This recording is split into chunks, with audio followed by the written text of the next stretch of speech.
Hey guys, tonight we step back into a time where the lamps burn low in palace halls, the corridors echo faintly with slippered footsteps, and the silence is only broken by the flutter of silk curtains stirred by an autumn breeze. You are not a noble in the Tang court, not an emperor, and not a great minister. You are someone placed into the system, a life defined by proximity to power, yet never fully your own, a concubine. The reality is quieter, harsher, and full of details that rarely make it into the official chronicles. And you probably won't survive this. Not in the sense of death by blade or poison, though that certainly could happen. More often, the slow erosion of identity, the endless cycles of ritual, the demands of etiquette, and the precarious balance of favor versus obscurity wear down even the strongest. This is not a world that welcomes mistakes. So, before you get comfortable, take a moment to like the video and subscribe, but only if you genuinely enjoy what I do here. And I'd love it if you leave a comment with your location and the time where you're listening from right now. It's always fascinating to see how these journeys connect us across the globe. Now, dim the lights, maybe turn on a fan for that soft background hum, and let's ease into tonight's journey together. You find yourself in the 8th century, during the height of Tang dynasty power. Chang'an, the capital, is a city of nearly 2 million people, laid out in a vast grid that reflects imperial order. Within its walls lies the imperial palace, known as Daming Palace after its expansion, a sprawling complex larger than many entire towns. This is where you live, though live may not feel like the right word. Exist might be closer to the truth. The imperial harem is structured with bureaucratic precision. Concubines are not simply chosen companions. They are ranked in a hierarchy that mirrors civil administration. The empress sits at the top, but beneath her are consorts, lesser wives, and then layers of concubines, each with a designated title and regulated privileges. Your position determines not only where you sleep, but what you eat, what fabrics you may wear, and even the number of maids assigned to you. The official Tang legal code, the Tang Lu Shu Yi, spells out much of this structure. For instance, higher-ranking consorts are entitled to wear certain shades of crimson or yellow, while lower-ranked women are restricted to more muted tones. Silk quality is another marker, heavy brocades for the favored, plain gauzes for the overlooked. A court concubine's wardrobe is less a matter of taste than of regulated symbolism. Your day begins long before the emperor ever stirs. The palace bells sound at dawn, marking the opening of the city gates and the start of the bureaucratic day. For you, it means rising, bathing, and preparing with the assistance of attendants. Water must be hauled in, usually warmed over small braziers since the mornings in Chang'an can be brisk, especially in autumn and winter. The ritual of washing is not luxurious, but formulaic. Rinsing the face, combing the hair into elaborate knots secured with pins, and applying a faint layer of powder to smooth complexion. Breakfast is plain, often thin rice porridge flavored with a few pickled vegetables, perhaps a small piece of steamed bread. The rich meals you may have imagined, platters of roasted meats, heaps of fruits, are reserved for the emperor and his immediate favorites. Most concubines live on a more modest diet, their portions determined by rank and written into palace records kept by eunuchs. There is nothing accidental about who receives what. After breakfast comes the obligation of appearance. Depending on the season, you may be summoned to the Hall of Radiant Harmony, where concubines assemble in case the emperor chooses companionship for the evening. Attendance is mandatory, though the odds of selection are slim, unless you already enjoy favor. You stand in line, bow when required, and retreat again to your assigned quarters, a cycle that repeats endlessly.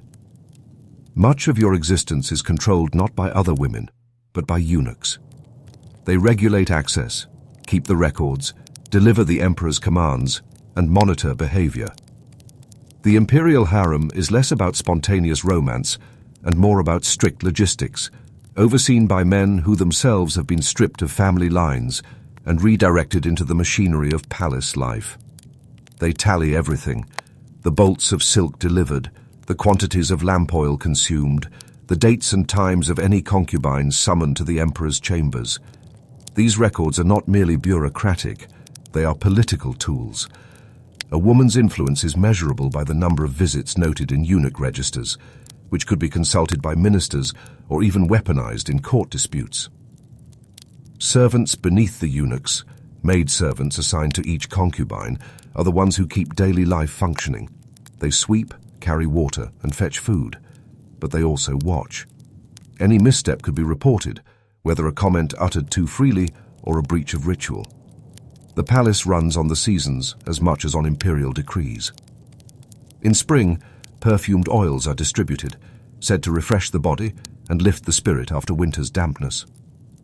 Summer brings thin gauze robes and the constant struggle against insects. Palace servants place bowls of water with floating petals near resting spots, partly for fragrance and partly to trap mosquitoes. Autumn requires heavier silks, embroidered with chrysanthemums or cloud motifs. While winter is the hardest, layers of padded robes, the smell of smoke from brazier fires clinging to everything, and the constant battle against freezing drafts. Food also shifts with the seasons. Summer means melons and fresh cucumbers, though often rationed. Autumn brings preserved plums and dried persimmons. Winter is dominated by pickled cabbage and salted fish, provisions that must be carefully managed to last until spring shipments. Palace survival is less about feasts than about predictable supply chains overseen by entire offices of the bureaucracy. The emperor himself is a distant figure most of the time. You may never see him up close unless called upon, and even then the encounter is ritualized. A concubine summoned to the emperor's presence is not free to converse as she wishes. Instead, protocols dictate how she bows, what words she may speak, and even how long she may remain. Favor is both a blessing and a danger. To be favored can bring silks, better quarters, and perhaps influence over appointments or petitions. But it also attracts envy, both from rivals within the harem and from ministers wary of female influence. History records the rise and fall of favored consorts, such as Yang Guifei, whose beauty and influence became legendary, but also a cause of political unrest. For every famous Yang Guifei, there are dozens, hundreds of nameless women who lived, waited, and faded without record. Health within the palace remained precarious.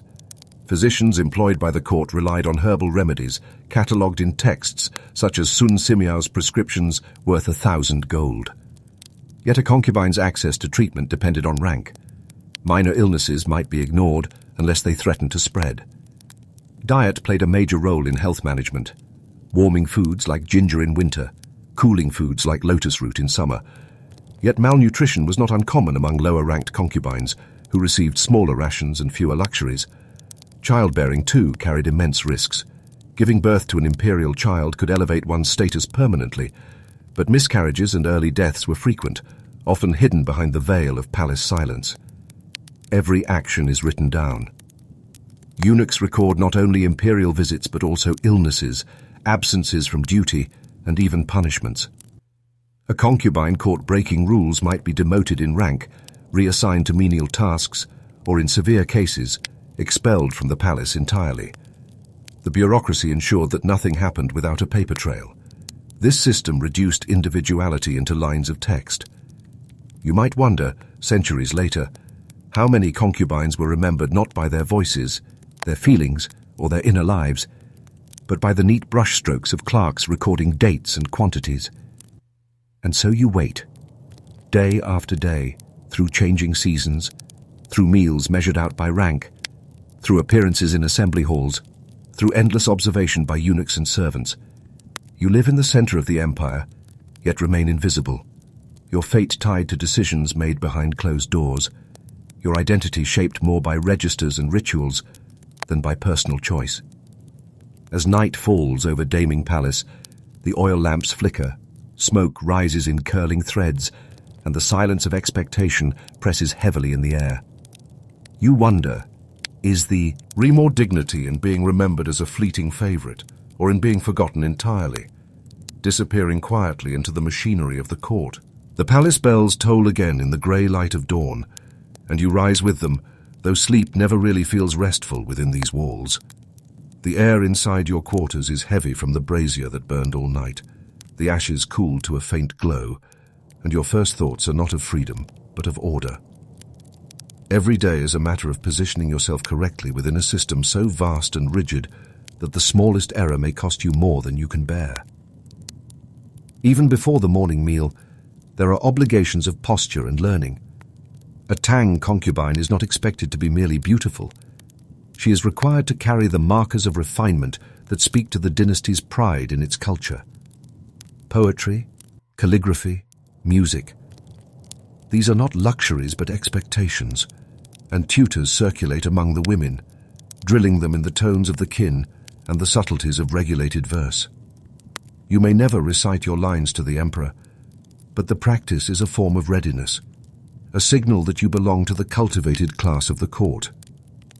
A concubine unable to compose a decent couplet risks being dismissed as unworthy, no matter how pleasing her appearance. The mornings often carry the scratch of brushes on paper. You kneel at a low table, grinding ink on a stone, dipping the brush in patient rhythm and shaping the characters with slow care. The characters themselves, balanced, deliberate, rooted in long tradition, are reminders that this court values order above all. A crooked stroke is not just sloppy. It reflects poorly on the discipline of the one who wrote it. Servants collect these practice sheets quietly, and though they may never reach imperial eyes, eunuchs notice, and eunuchs keep notes. Meals are delivered in lacquer trays, the bowls covered with lids that are lifted to reveal foods appropriate to the season. In summer, slices of melon cool the mouth. In winter, pickled veg, tables and salted meats fill the gaps left by scarcity. Rice and wheat are staples, though the grain arriving in the palace is sifted and polished more carefully than that available to the common people. You taste refinement in the details, the absence of grit, the delicacy of flavoring, yet the sameness of the meals wears on you. Eating becomes less about pleasure than about continuity, fuel for another day of waiting. The middle hours of the day are given over to appearances. Concubines of higher rank may be called to attend upon the empress, while those of lower rank remain in their quarters, sewing, reciting poetry, or simply sitting in silence. The act of waiting itself becomes a performance. A concubine must always appear prepared, not slouched in boredom or idleness. Attendants ensure that hairpins are polished, robes uncreased, and shoes are lined at the edge of the mat. The routine flattens time until days blur together, distinguishable only by seasonal shifts and small variations in food or fabric. Religion provides another thread woven through this life. The Tang dynasty is remarkable for its openness to belief. Buddhism flourishes alongside Taoism and traditional Confucian rituals. Within the palace, shrines hold small statues, incense curls in slow patterns, and prayers are whispered for health, for fortune, for a child that might one day grant a concubine greater security. Women burn incense not only for themselves, but for family left behind, their names now distant but still bound by memory. Even here, surrounded by splendor, the fragility of life demands constant appeals to higher powers. But faith itself can be another stage for observation. The choice of which temple to favor, which prayer to recite, or which scripture to study is not free of scrutiny. Some emperors lean more heavily toward Taoist rituals, others toward Buddhist piety. To be seen bowing in the wrong place, or too fervently at the wrong time, can cast suspicion. Religious devotion is genuine for many, yet it is also part of survival strategy, folded into the endless calculations of palace life. You come to realize that you live within layers of surveillance. The eunuchs record everything official, but the maids see the rest. They are present when you bathe, when you sleep, when you whisper in what you think is privacy. They hear quarrels, note slights, and can repeat them upward if it benefits their position. Friendships are tenuous because every bond carries risk. Even sharing a piece of fruit can be interpreted as favoritism or alliance, things the palace bureaucracy distrusts. You learn to keep your gestures small, your words neutral, your emotions veiled. The afternoons pass slowly, filled with needlework or music. Embroidery frames hold silks stretched tight, and you stitch chrysanthemums or clouds, repeating the patterns set by tradition. The work is delicate, requiring patience, and though it seems mundane, it is also political. Embroidered robes are used as gifts within the palace, tokens that might shift small favors. The peeper or the chin may be plucked, the music filling otherwise silent halls. The sound is soft and controlled, never meant to disturb. The palace is rarely noisy. It is a place of muffled footsteps and voices kept deliberately low. On some days, processions disrupt the monotony. The emperor might hold an audience or attend a ritual in one of the grand halls. For concubines not directly summoned, glimpses are fleeting. A flash of bright yellow silk, the echo of drums, the sight of officials bowing in ranks. The emperor seems less a man than a figure of ceremony, moving within a carefully staged performance. You return to your quarters afterward, the brief encounter only reinforcing the distance. Evenings bring their own rituals. The possibility of being summoned remains, so you never fully relax. Attendants help you change into robes suitable for night. Perfume your sleeves with subtle oils, and brush your hair again into neat arrangements. Most nights, the summons never comes, and you return to your bedding, layered with quilts against the cold. Sleep is shallow, disturbed by the knowledge that a knock could come at any hour, pulling you into the machinery of ritual once more. The cycle repeats, day after day, until even the seasons seem to move more quickly than your own sense of time. You measure change less by personal milestones, and more by what the bureaucracy announces: the arrival of tribute shipments, the distribution of new silks, the rotation of eunuchs in their posts. Your individuality fades into these larger rhythms, your life marked by external forces rather than internal choice. Stories circulate of women who gain favor and rise suddenly, their names spoken across the palace, their faces painted into murals or celebrated in verse. But just as quickly, they may fall. A careless word, an enemy at court, or simply the emperor's change of taste can undo years of careful survival. The same eunuchs who record visits also record absences, and absence becomes silence, and silence becomes erasure. You are aware that you are one of many, waiting for moments that may never arrive. You sense that the palace itself is designed to magnify waiting. The long corridors, the vast courtyards, the endless repetition of tiles and pillars all seem to emphasize scale rather than intimacy. You walk through halls that could hold hundreds, yet you often pass through them alone, your footsteps echoing in ways that remind you of your smallness.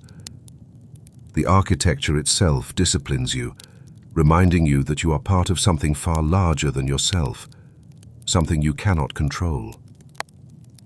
As night falls once again, the lamps are lit with oil measured out carefully by stewards, each flame authorized, each wick accounted for. The light casts long shadows on the painted walls, and you lie awake beneath quilts that feel both protective and smothering. You think of the records being written at that very moment by eunuchs, the neat brushstrokes noting who dined where, who was summoned, who was overlooked. You are part of those records, but only as a line in ink, without voice, without story. You wonder whether memory will ever escape these registers. Will your name be carried forward, or will it dissolve into the anonymity of palace life? A footnote in the bureaucracy of an empire too vast to care about one woman's longing.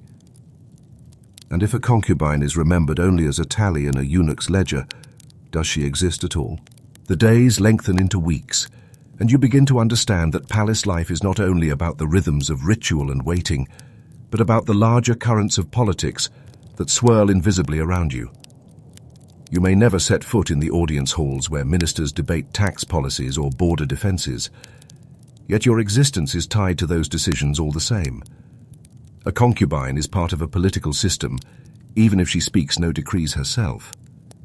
Family connections weigh heavily. Many concubines are not chosen purely for beauty or refinement, but because their families carry influence.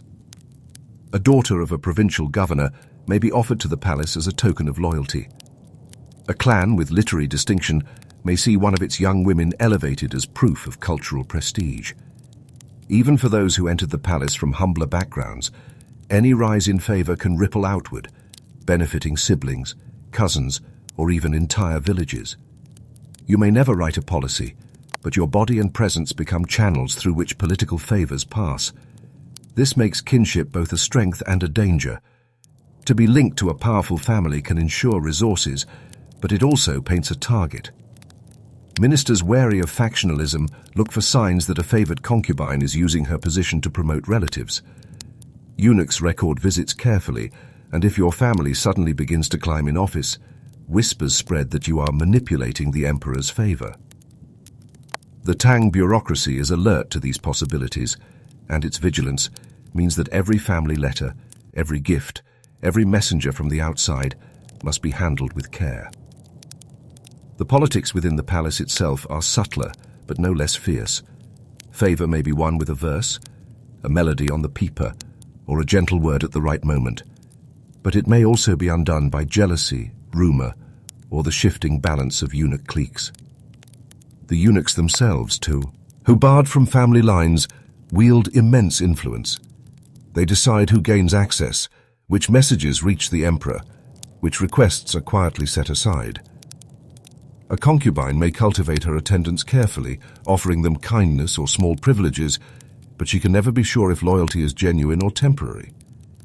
Yet for all this undercurrent of intrigue, much of life is anchored in the ordinary logistics of sustaining the palace. Clothing, for instance, is not conjured from nowhere. The bolts of silk that become your robes arrive from workshops spread across the empire. Some come from the lower Yangtze Valley, where mulberry groves support endless generations of silkworms. Others come from tributary states, their gifts carefully catalogued. In storerooms, eunuchs unroll the fabrics, measure them against registers, and allocate them according to rank. By the time the cloth reaches you, its path has been recorded multiple times, each step marked with brush and ink. The making of garments is laborious. Seamstresses employed within the palace cut and stitch the silk, embroidering motifs that carry symbolic meaning. Cranes for longevity, peonies for prosperity, clouds for celestial favor. Even the thread color is regulated, certain shades reserved for higher ranks. When you wear such a robe, you are not only dressed, you are displaying your place in the hierarchy as clearly as if you were wearing a title around your neck. A misplaced emblem or unauthorized color could be considered insubordination, punishable by demotion or dismissal. Food, too, is the result of an enormous apparatus.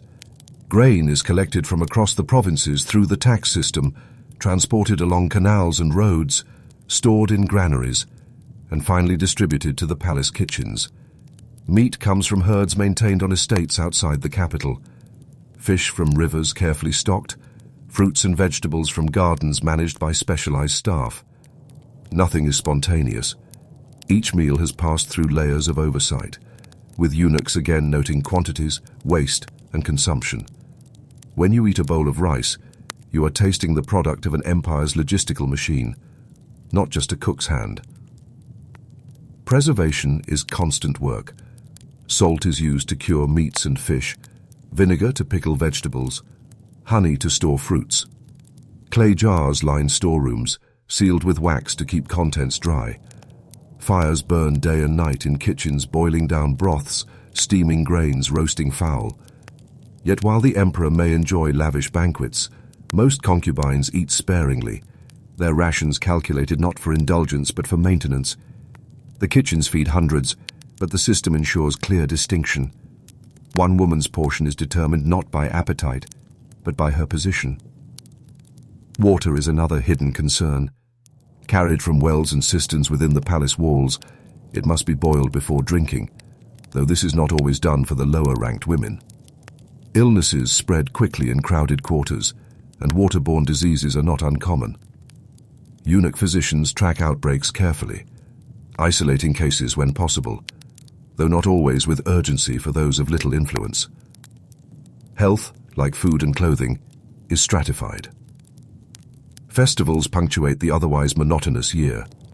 Lanterns blaze during the new year, filling the courtyards with warm glow, and the women of the harem are sometimes allowed to gather in small groups to admire the displays. On the Dut, Blee Ninth Festival. Chrysanthemums are arranged in vases, their fragrance mingling with incense. The mid-autumn moon is observed with poems and offerings of cakes. These occasions allow a rare breath of festivity, yet they are also performances of loyalty. Every bow, every recited verse, every embroidered sleeve contributes to the spectacle of imperial order. Joy exists, but it is ritualized, constrained. You begin to notice how the eunuch's registers dominate life. Their records decide which family receives advancement, which woman is noted for illness, which concubine is summoned, and which is quietly ignored. The ink on their bamboo slips and paper scrolls weighs as heavily as any decree from the emperor. Some eunuchs amass personal archives, leveraging information as a kind of currency.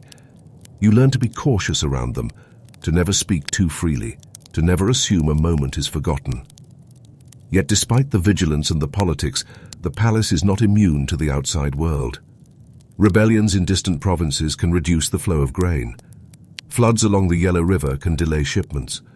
Foreign embassies arrive, bringing exotic animals or rare goods, and their presence creates temporary excitement. You may glimpse a parrot from the far south, a rug woven with patterns from the western regions, or a musician playing an unfamiliar instrument. For a moment, the walls of the palace feel porous, as though the vast world beyond Chang'an is pressing faintly against them. But just as quickly, the novelty passes, and you return to the cycle of waiting. The silence of palace nights grows heavier with time. You lie beneath your quilts and hear the faint sounds of watchmen striking clappers to mark the hours. Somewhere else in the palace, another concubine may be receiving favor. Her name entered into the eunuch's ledgers, her family's fortunes subtly rising. You, perhaps, remain unmarked, another night fading into obscurity. And so the question gnaws at you more strongly than before. Is survival best achieved through invisibility, blending quietly into the machinery, or through the dangerous pursuit of recognition with all its risks? The palace offers no answer. It only waits and watches and records. The passing years in the palace are difficult to measure, for time inside does not flow like it does beyond the walls. Seasons change, festivals return, yet the routines remain steady, binding you to a cycle that repeats itself with only minor variations. You grow older, though the mirrors are polished to a softness that hides some lines, and you begin to see how the system treats those who have lingered too long without notice. Among the concubines, there is a hierarchy not only of rank, but of age. Youth is prized, and as younger women are brought into the palace, those who have waited many seasons without distinction find themselves quietly moved aside. Some are reassigned to serve in the more distant quarters, attending to the laundry, overseeing storerooms, or caring for younger girls. Others may be sent to Buddhist convents once their presence in the harem no longer serves the emperor. To be dismissed in this way is not always a punishment. For many, it offers a kind of freedom they could not have imagined in their early years. But for those who once knew favor, the fall into obscurity can be harsh. The rhythms of governance, however, never loosen. The registers continue to mark your existence, and even in declining importance, you are still a number in the ledgers, a line in the records, an expense in the accounts. Nothing within the palace vanishes without trace. The bureaucracy insists that each mouth be counted, each robe recorded, each illness noted.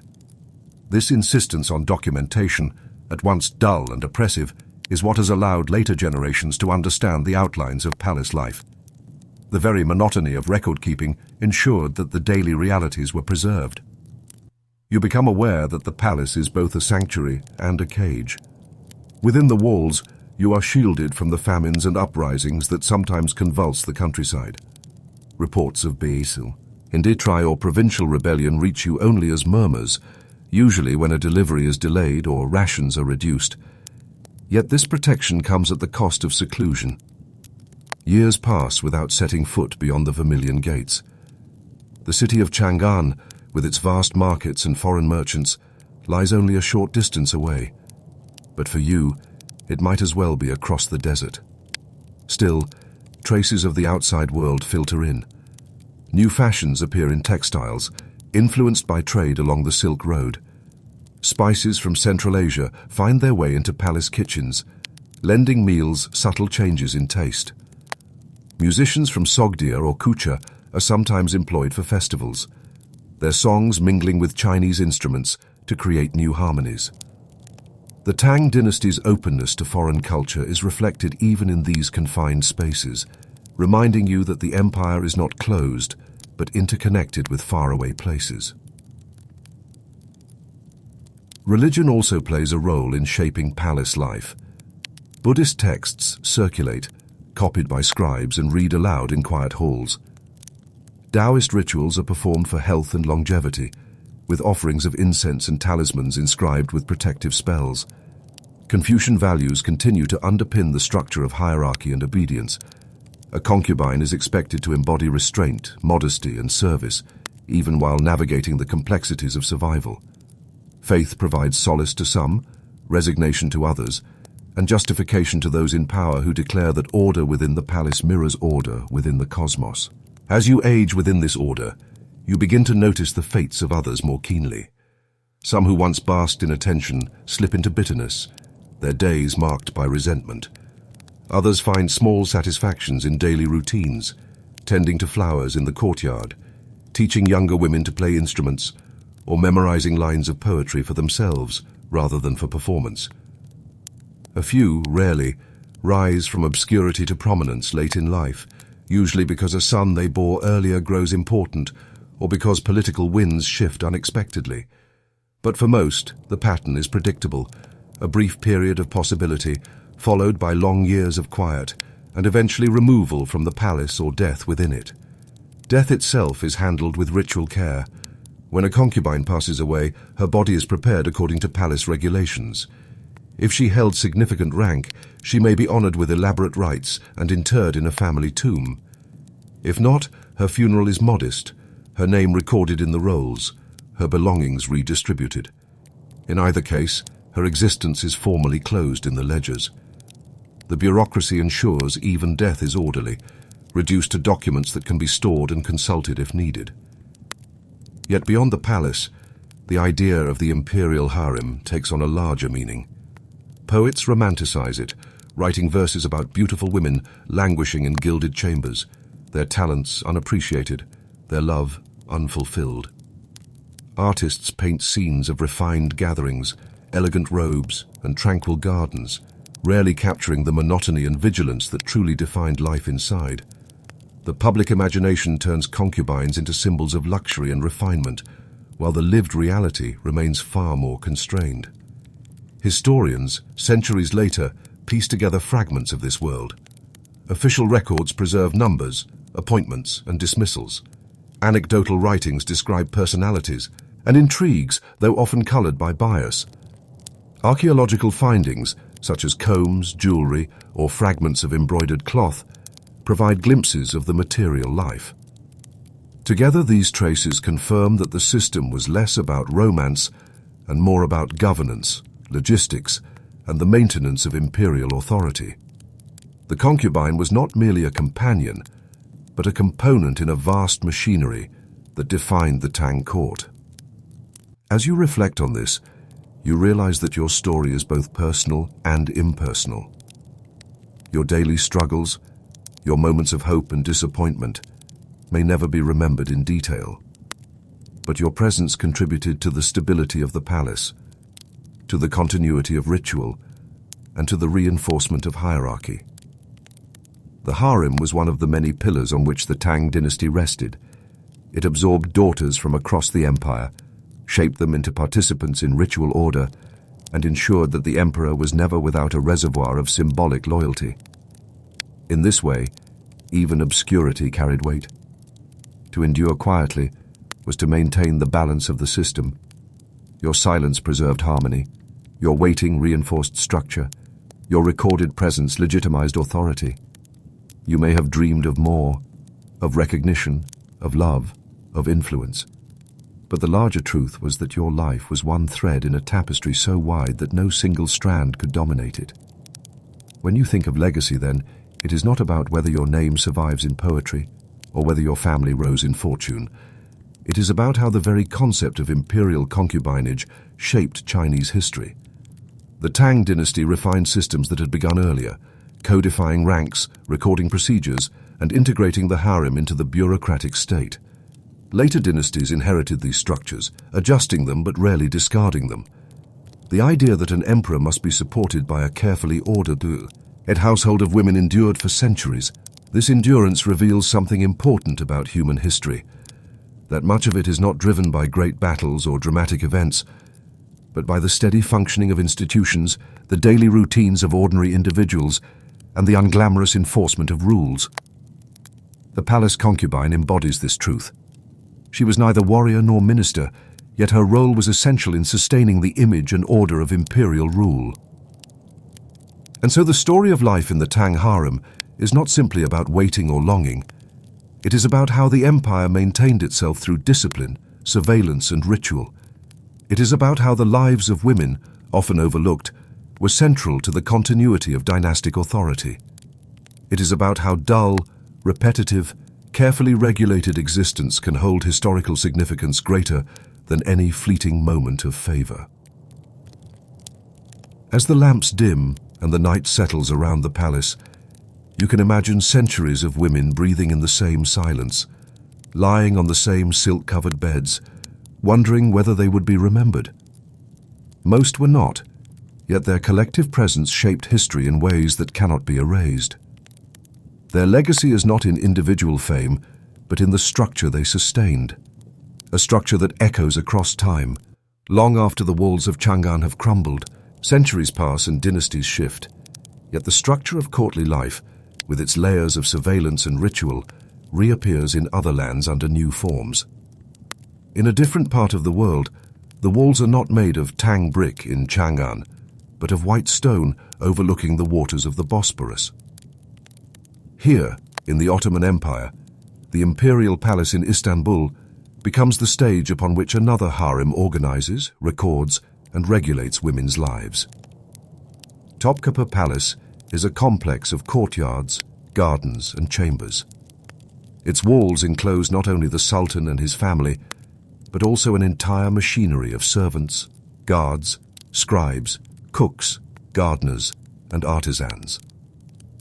Within this machinery sits the harem, not a place of simple indulgence as later Western imagination would claim, but a carefully ordered household bound by rules. Concubines here are drawn from many places: the Balkans, the Caucasus, Crimea, and further afield. They are brought not as voluntary companions, but often through systems of enslavement and tribute, their lives redirected by imperial demand. The arrival of a young woman into this world is abrupt. Transported across land or sea, she enters the palace gates and is registered in ledgers. Her origin, age, and physical features are noted, her name often replaced with a new one suited to palace usage.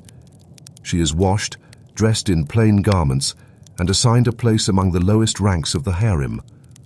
From this moment, her daily life is defined not by her own choices, but by the hierarchy above her. The harem is overseen by the Valide Sultan, the Sultan's mother, whose authority reaches across hundreds of women. Below her are senior concubines, tutors, and stewards. Eunuchs guard the doors, their own registers marking who enters, who leaves, and when. Each new arrival is placed under instruction. She learns Ottoman Turkish if she does not already speak it, memorizes prayers and etiquette, and practices skills expected of her: sewing, weaving, music, and comportment. Every gesture is observed. The women are trained not only in refinement, but in silence, learning how to move through corridors without sound, how to wait without complaint, how to submit to the structure without question. Life inside Topkapi follows the rhythm of bells and calls. The day begins with the first call to prayer echoing across the city. While the city's mosques fill with worshippers, within the harem, Women rise, wash, and perform their own prayers in designated chambers. Afterward, the kitchens provide breakfast: bread baked in palace ovens, olives preserved in brine, and sometimes cheese or fruit depending on the season. The food is plain but sufficient, calculated carefully to feed hundreds of mouths without excess. After the morning meal, instruction resumes. Younger concubines are drilled in reading and recitation, though literacy is not universal. Many are taught to embroider textiles destined for the palace, adding to the supply of cushions, curtains, and garments that clothe and decorate imperial life. Others are trained in dance or music, their performances not for frivolity, but for ritualized entertainment during festivals or private family occasions. The routine is steady, repeated day after day, a pattern that can lull the mind into resignation. The palace itself becomes both prison and universe. Its courtyards are planted with cypress and tulip beds, tended by gardeners whose tools scrape the soil quietly in the mornings. Marble fountains provide water, the sound of its trickling serving as background to daily chores. Yet the high walls and guarded gates ensure that for most concubines, these gardens are the limits of their world. The city of Istanbul, with its crowded markets and bustling harbours, lies just beyond, but it is rarely glimpsed, except from narrow windows. Clothing marks rank as much as conduct. The simplest concubines wear modest garments of cotton or wool, dyed in subdued colours. As women advance in status, they are permitted silks, velvets, and brighter hues. Embroidered slippers, jewelled belts, and finely woven veils signify proximity to influence. Tailors and seamstresses work constantly to maintain these wardrobes, and storerooms keep detailed accounts of fabric received and garments distributed. A robe is not merely clothing, it is a record of standing, a visual entry in the unspoken ledger of hierarchy. Food, too, is carefully managed. The palace kitchens are vast, employing hundreds of cooks who prepare meals not only for the harem, but for the entire court. Deliveries arrive daily: sacks of rice, barrels of flour, baskets of fruits, and cuts of meat. These are checked against inventories before entering storerooms, and waste is carefully monitored. Concubines eat at designated times, their portions depending on rank. A high-ranking favorite may receive delicacies like sherbets flavored with rosewater or trays of sweets thick with honey, while others subsist on simpler stews of lentils and bread. Regardless of variety, each dish is the result of a logistical chain stretching across the empire, from fields in Anatolia to ships on the Aegean to carts rolling into Istanbul's gates. Hygiene is another routine that defines life. Bathing takes place in the palace hammam, where water heated by furnaces is poured over marble basins. Women wash themselves with olive oil soap, scrape their skin with rough mitts, and sit in clouds of steam. The hammam is both necessity and ritual, a place where gossip sometimes flows more freely, though always within the boundaries of caution. For many concubines, these baths are among the few pleasures of confinement, offering warmth and a sense of renewal. The system of surveillance remains constant. Black eunuchs, many brought from Africa, hold authority as guardians of the harem. They patrol corridors, manage gates, and ensure that no man enters without permission. Their registers list the presence of every woman, updated daily. Even letters, if permitted at all, are read before delivery. Just as in Chang'an, life is reduced to lines in ledgers, ink strokes ensuring order. Every step, every meal, every garment is ultimately a record in the bureaucracy of palace life. Festivals and holy days provide variation in the otherwise monotonous calendar. During Ramadan, the fasting hours structure the day, with evening meals breaking the long silence. Drums sound before dawn to rouse sleepers for the pre-dawn meal, echoing within the palace walls. During Eid, sweets are distributed, and women of higher rank may receive gifts of jewelry or fabric. Other festivals mark the Ottoman year, but always within the enclosure of the harem, never spilling into the streets of the city. For most concubines, advancement is rare. A select few may catch the Sultan's notice, elevated to positions of greater privilege. Others serve as attendants to the valide sultan or to favored consorts, their lives tied to the fortunes of those they serve. Many remain in the lower ranks for years, their days blending into one another. Hope lingers, but uncertainty dominates. Yet even in this system of restriction, traces of personal life persist. Some women form close bonds with one another, friendships sustained through shared chores and whispered confidences. Others retreat inward, memorizing prayers or silently composing verses that may never be written down. Some wait for the possibility of manumission, for it is not uncommon for concubines who bear no children and who grow older without distinction to be released, sometimes married off to loyal officials. For them, freedom lies not in rising within the palace, but in eventually leaving it. Still, each evening closes the same way, the palace settling into silence as lamps are extinguished, the Bosporus winds pressing faintly against the shutters. Somewhere in the harem, a woman may be summoned to the sultan, her name recorded in the eunuch's ledgers, her life abruptly altered. Elsewhere, hundreds of others lie awake, waiting, listening to the distant sounds of Istanbul's calls to prayer, and wondering if their turn will ever come. And as the night stretches on, the question lingers without answer. Is it better to accept the safety of obscurity within these walls, or to risk the dangers of standing out in a system where attention brings both privilege and peril? Inside the walls of Topkapi Palace, training is the foundation upon which every woman's life is built. From the moment a young concubine is registered and assigned to her quarters, she enters an environment where every movement, every word and every task is shaped by discipline. The palace is not a place of idle waiting, but a kind of school, one that teaches its students not simply how to serve, but how to embody the order of the empire itself. Instruction begins early in the day. Senior women, themselves once novices, act as tutors. They teach language first, for many concubines have arrived speaking little or no Ottoman Turkish. To function within the harem, one must understand commands, prayers, and the nuances of rank-based speech. Words are practiced over and over, with mistakes corrected sharply. Beyond language, there are lessons in behavior. How to walk without disturbing the silence of the corridors, how to bow properly to women of higher standing, how to pour tea with both hands and eyes lowered. Each of these small acts reinforces hierarchy. Other lessons extend to practical skills. Some women are trained to embroider, their needles stitching elaborate flowers, geometric designs, and calligraphic patterns into silks destined for garments, cushions, or ceremonial hangings.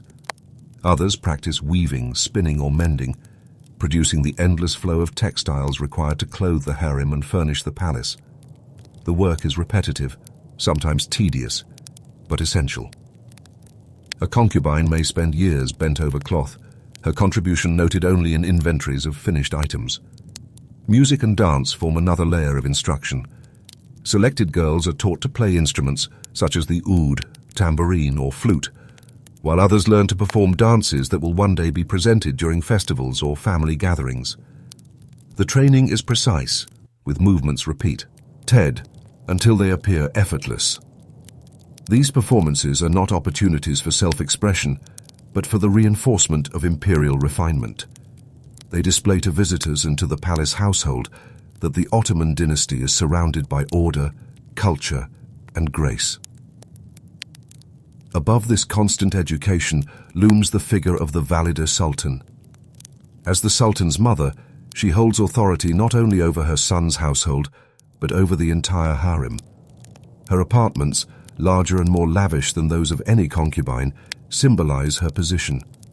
From there she issues instructions, receives reports, and makes decisions that shape the lives of hundreds of women. She controls appointments, promotions, and the distribution of garments and allowances. She decides who may be presented to the sultan and who remains in obscurity. The valide sultan is supported by a hierarchy of senior women and officials. The Hazinedar Usta, or chief treasurer of the harem, oversees finances. She manages stipends, ensuring that each woman receives her allotted coins and keeps the account books in order. Other senior attendants supervise sewing rooms, kitchens, or the baths. Each layer of oversight ensures that nothing within the harem escapes notice. A young concubine may imagine that her work in embroidery or her conduct in prayer goes unseen, but reports flow upward constantly. The machinery of record-keeping is as important here as it was in Chang'an. Registers track names, origins, assignments, and behavior. Account books detail expenditures for fabric, food, and fuel. Ledgers list which women attended lessons, who was absent due to illness, and who was reprimanded for error. These documents ensure that the harem runs not on whim, but on structure. The monotony of paperwork, dry as it may seem, is what prevents chaos in a household of hundreds. Daily life unfolds under this watchful structure. After morning prayers and breakfast, younger women attend lessons or are sent to workrooms. The sound of needles tapping through cloth fills the air in the embroidery chambers. In another wing, the hum of recited verses echoes as tutors lead language practice. At midday, meals are served in communal halls, trays of rice pilaf, stewed vegetables, sometimes lamb or chicken for higher ranks. The food is nourishing but rarely extravagant, measured to maintain order rather than indulgence. Afternoons may bring duties of cleaning, mending, or assisting senior women. Floors must be scrubbed, lamps refilled with oil, beds remade, and clothing sorted. In every corner, small tasks accumulate, each one part of the hidden labor that sustains the palace. For the concubine assigned to such duties, the hours pass slowly, yet without them the harem could not function. Dust gathers constantly, fabrics wear down, and food supplies must be checked. The palace's beauty is maintained only by relentless effort. Bathing days punctuate the week. In the hammam, water heated in great cauldrons flows into marble basins. Women scrub their skin with rough mitts, rinsing away sweat and dirt, while steam fills the vaulted chamber. The baths are both cleansing and social, though conversation is guarded. Gossip can be dangerous, for words travel quickly through corridors, and a careless remark may reach the ears of a supervisor. Even in the hammam, hierarchy is visible. Higher-ranking women bathe in separate areas, with attendants to pour water and offer perfumed soap, while novices scrub themselves quietly with plain supplies. Surveillance is constant, carried out primarily by the eunuchs who guard the harem. These men, castrated in childhood, hold unusual power in the Ottoman system. They control the doors, carry messages, and manage the flow of information.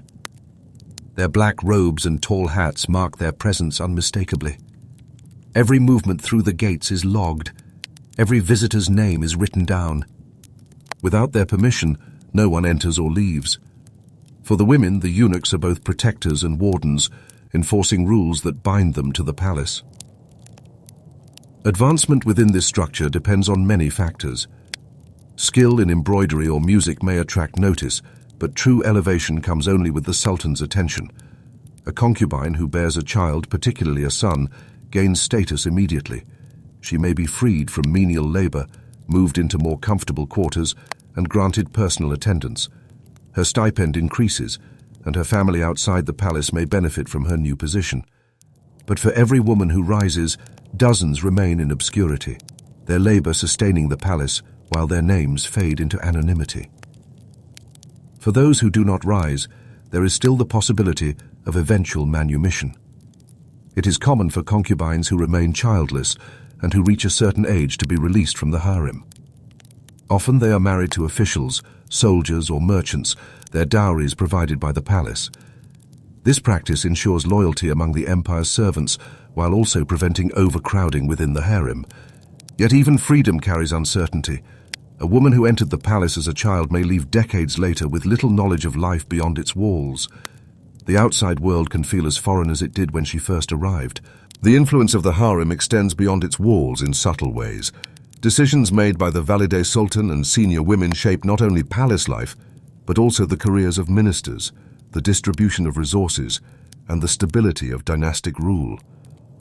A concubine who gains the sultan's favor may whisper in his ear, her words shifting political balances. Eunuchs act as intermediaries, carrying messages between the harem and the council chambers.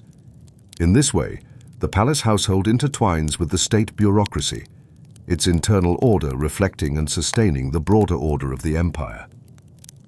And yet, for the majority of women within Topkapi, daily life is not about politics, but about the dull persistence of routine.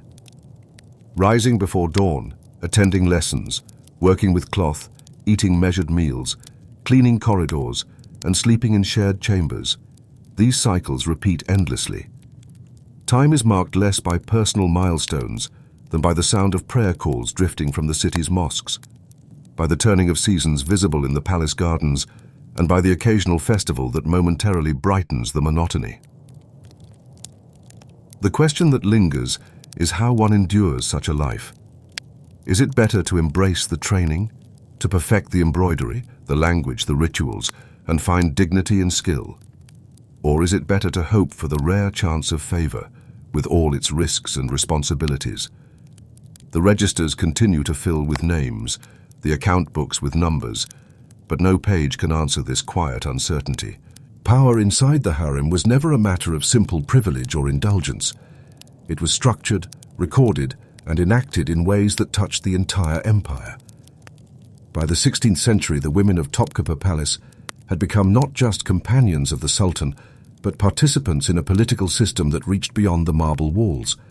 Historians later called this period the Sultanate of Women, but to those who lived it, it was simply the continuation of daily duties, writ large through correspondence, registers, and decisions that carried consequences far outside their chambers.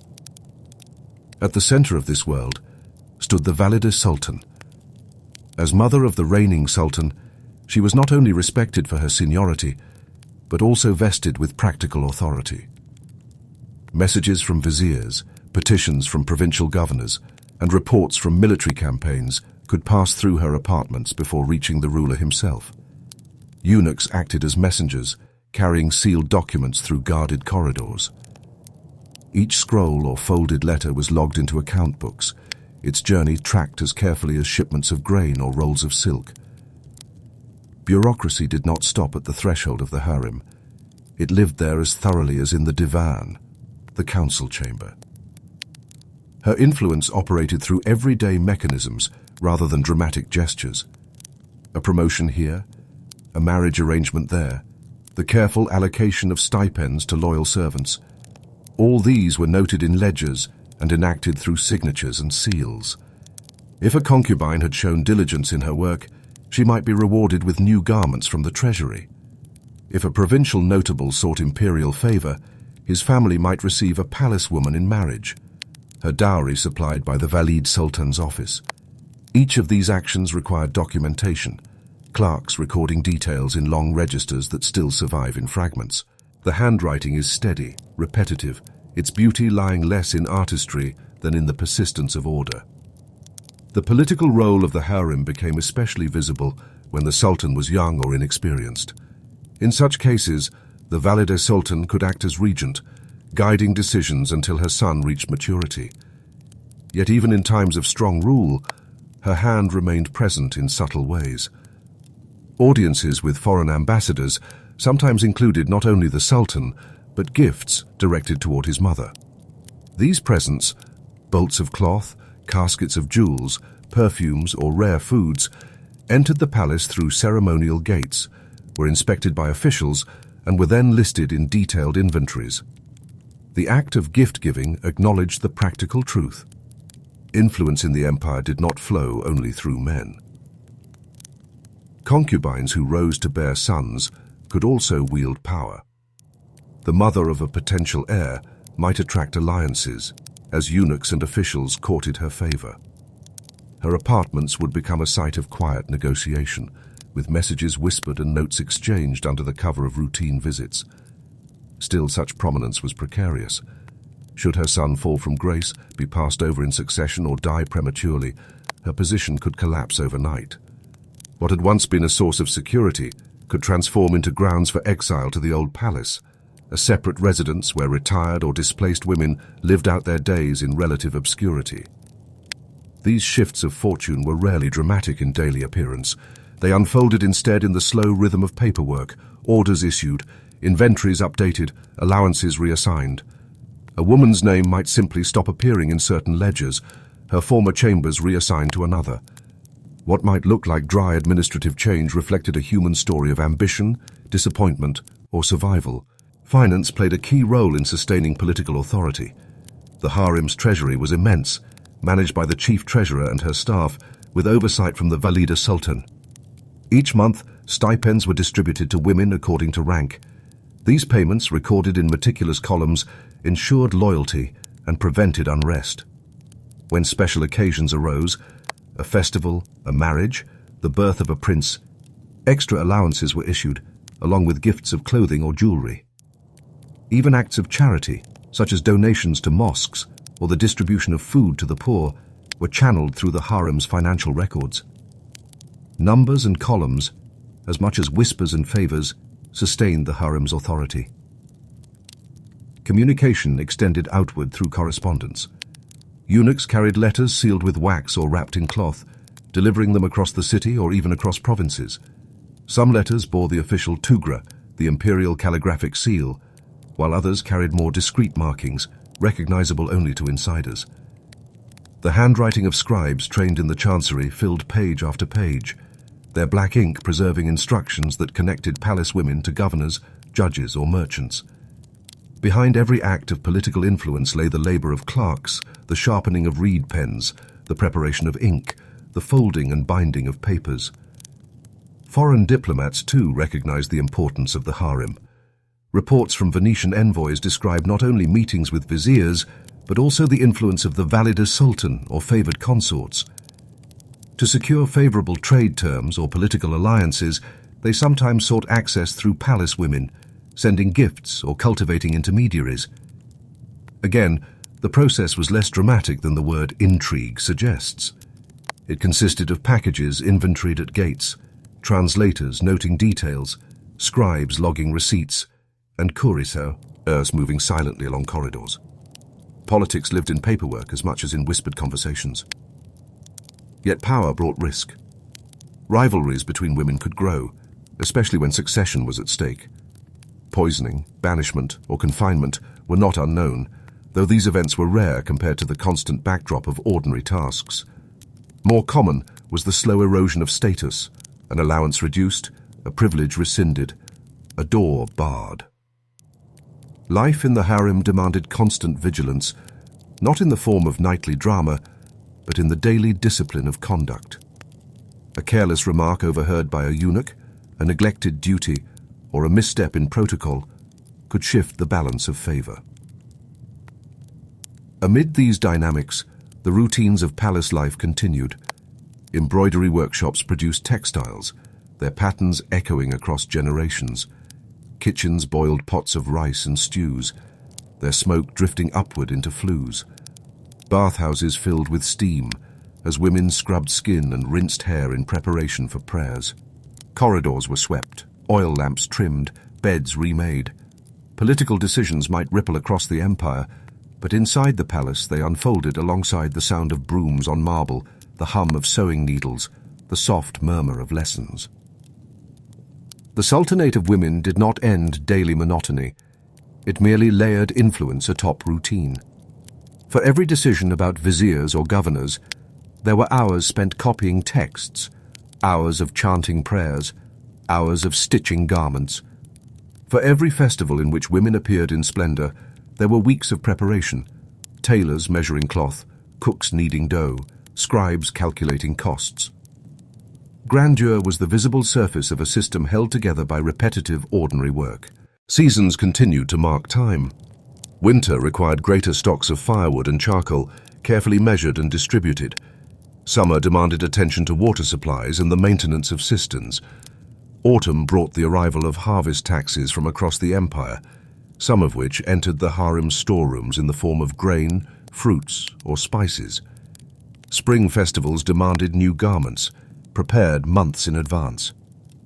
These cycles were noted in account books, the same handwriting tracing the passage of years through lists of quantities and prices. The women of the harem lived these cycles with little certainty about the future. A young concubine might hope for notice, but the path upward was narrow and crowded.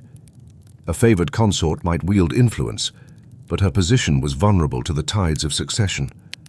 The Valide Sultan might dominate court politics, yet her authority ended with her life or her son's reign. For most, survival meant navigating routine with care, finding small stability in prayer, craft, or companionship.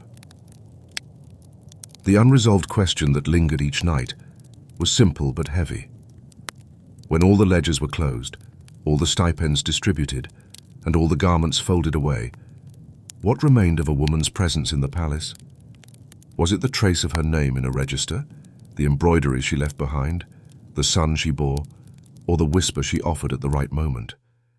The answer could not be found in the account books alone, and so the palace continued, its corridors filled with women living lives both ordinary and consequential, their influence hidden in the steady hum of routine. As the years pass within Topkapi Palace, a concubine begins to perceive the long arc of the system she inhabits. What may have seemed chaotic or arbitrary in youth, the favors won and lost, the subtle movements of the Valide Sultan's authority, the endless ledgers of stipends and garments, slowly reveals itself as part of a deliberate, enduring structure. Every action, every record, every embroidered cushion contributes to a continuity that reaches beyond the walls of the harem itself. The palace is a universe of rules, many of them invisible until broken. Yet once understood, they form a kind of security. Knowing when to speak, how to walk, when to kneel, which embroidered motifs are permitted, which gestures are acceptable. These small details become a form of mastery. Within this mastery is both protection and confinement. A concubine who adapts may endure decades without incident. One who errs may find herself reassigned or dismissed. The system does not reward brilliance. It rewards compliance, patience, and the careful negotiation of hierarchy. As a woman ages in the harem, her place is determined by history as much as by merit. Those who bore sons occupy a distinct space. Their quarters are more private, their stipends larger, and their voices carry weight with eunuchs and officials alike.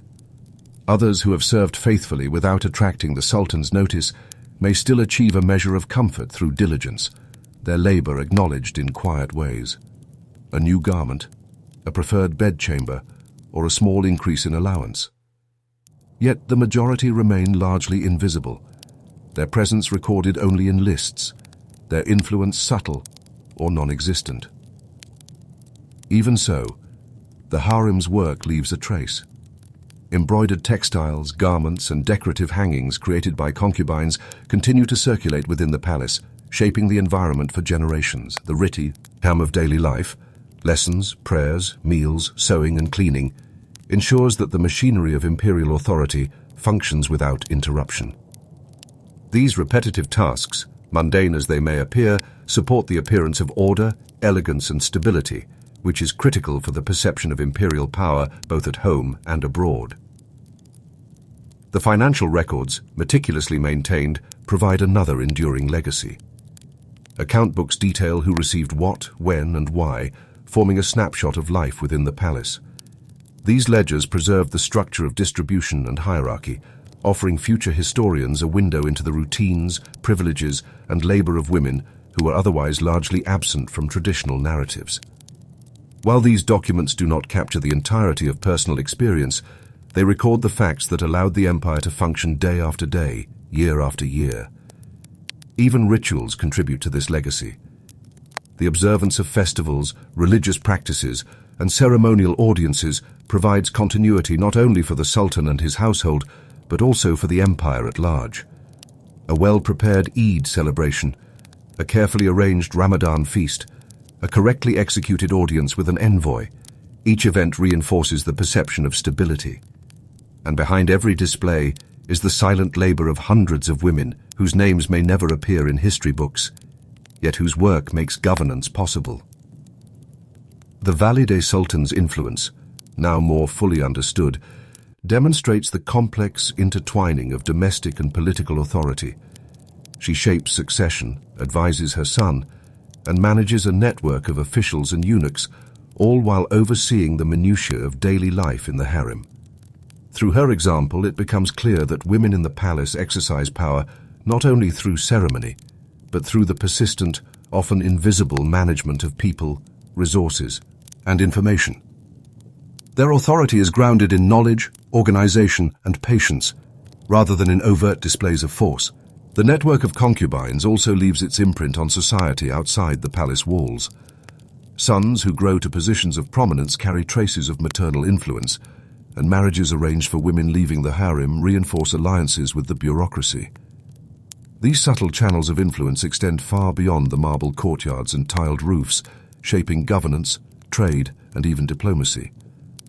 The harem, though inward-facing, is never entirely insulated from the empire. It radiates effects through family connections, strategic appointments, and social expectations. Physical traces of life within Topkapi remain as well. The architecture of the palace itself, private chambers, courtyards, bathhouses, kitchens, preserves the rhythm of the daily routines. Rooms are oriented to control light, air, and circulation, ensuring both privacy and surveillance. Gardens grow in carefully planned patterns, their pathways and fountains supporting movement and observation. Even the mundane details, the location of cooking fires, the stacking of firewood, the placement of storage jars, were essential to sustaining order and comfort. Future generations walking these same corridors could observe the enduring impact of centuries of disciplined labor. Through all this, a concubine comes to understand the paradox of her position. She is both invisible and essential, confined yet central to imperial authority. Her life is defined by routine, yet the collective rhythm of her labor sustains one of the most powerful empires in the world. The quiet repetition of daily tasks, measured and recorded, is what allows the Sultan to govern, the ministers to execute policy, and the palace to function without interruption. This realization transforms the perception of mundane work into something historically significant. The ordinary actions of hundreds of women create stability on a grand scale. In reflecting on legacy, one sees that the harem's significance is not measured solely by wealth, beauty, or influence over a single ruler. It is measured by its capacity to maintain continuity of governance, culture, and ritual across decades. The women who labored in Topkapi, whether noticed or not, were essential threads in the fabric of empire. They ensured that the palace operated efficiently, that records were kept, that resources were allocated, and that the image of the Ottoman dynasty as orderly, cultured, and powerful was preserved. Even when a woman left the harem, her presence continued in subtle ways. Garments she had sewn remained in use. Children she had borne, if they survived, carried her influence into broader society. Lessons she taught other concubines shaped the skills of future generations. Her impact may have been quiet, unrecorded in popular histories, but it was no less real. The palace functioned because of her care, diligence, and endurance. Looking back across centuries, the harem emerges as a lens through which we can understand larger truths about human history. Power is often exercised not only through dramatic battles or public speeches, but through the quiet, disciplined work of individuals following rules, maintaining routines, and managing systems. The lives of Ottoman concubines exemplify this principle.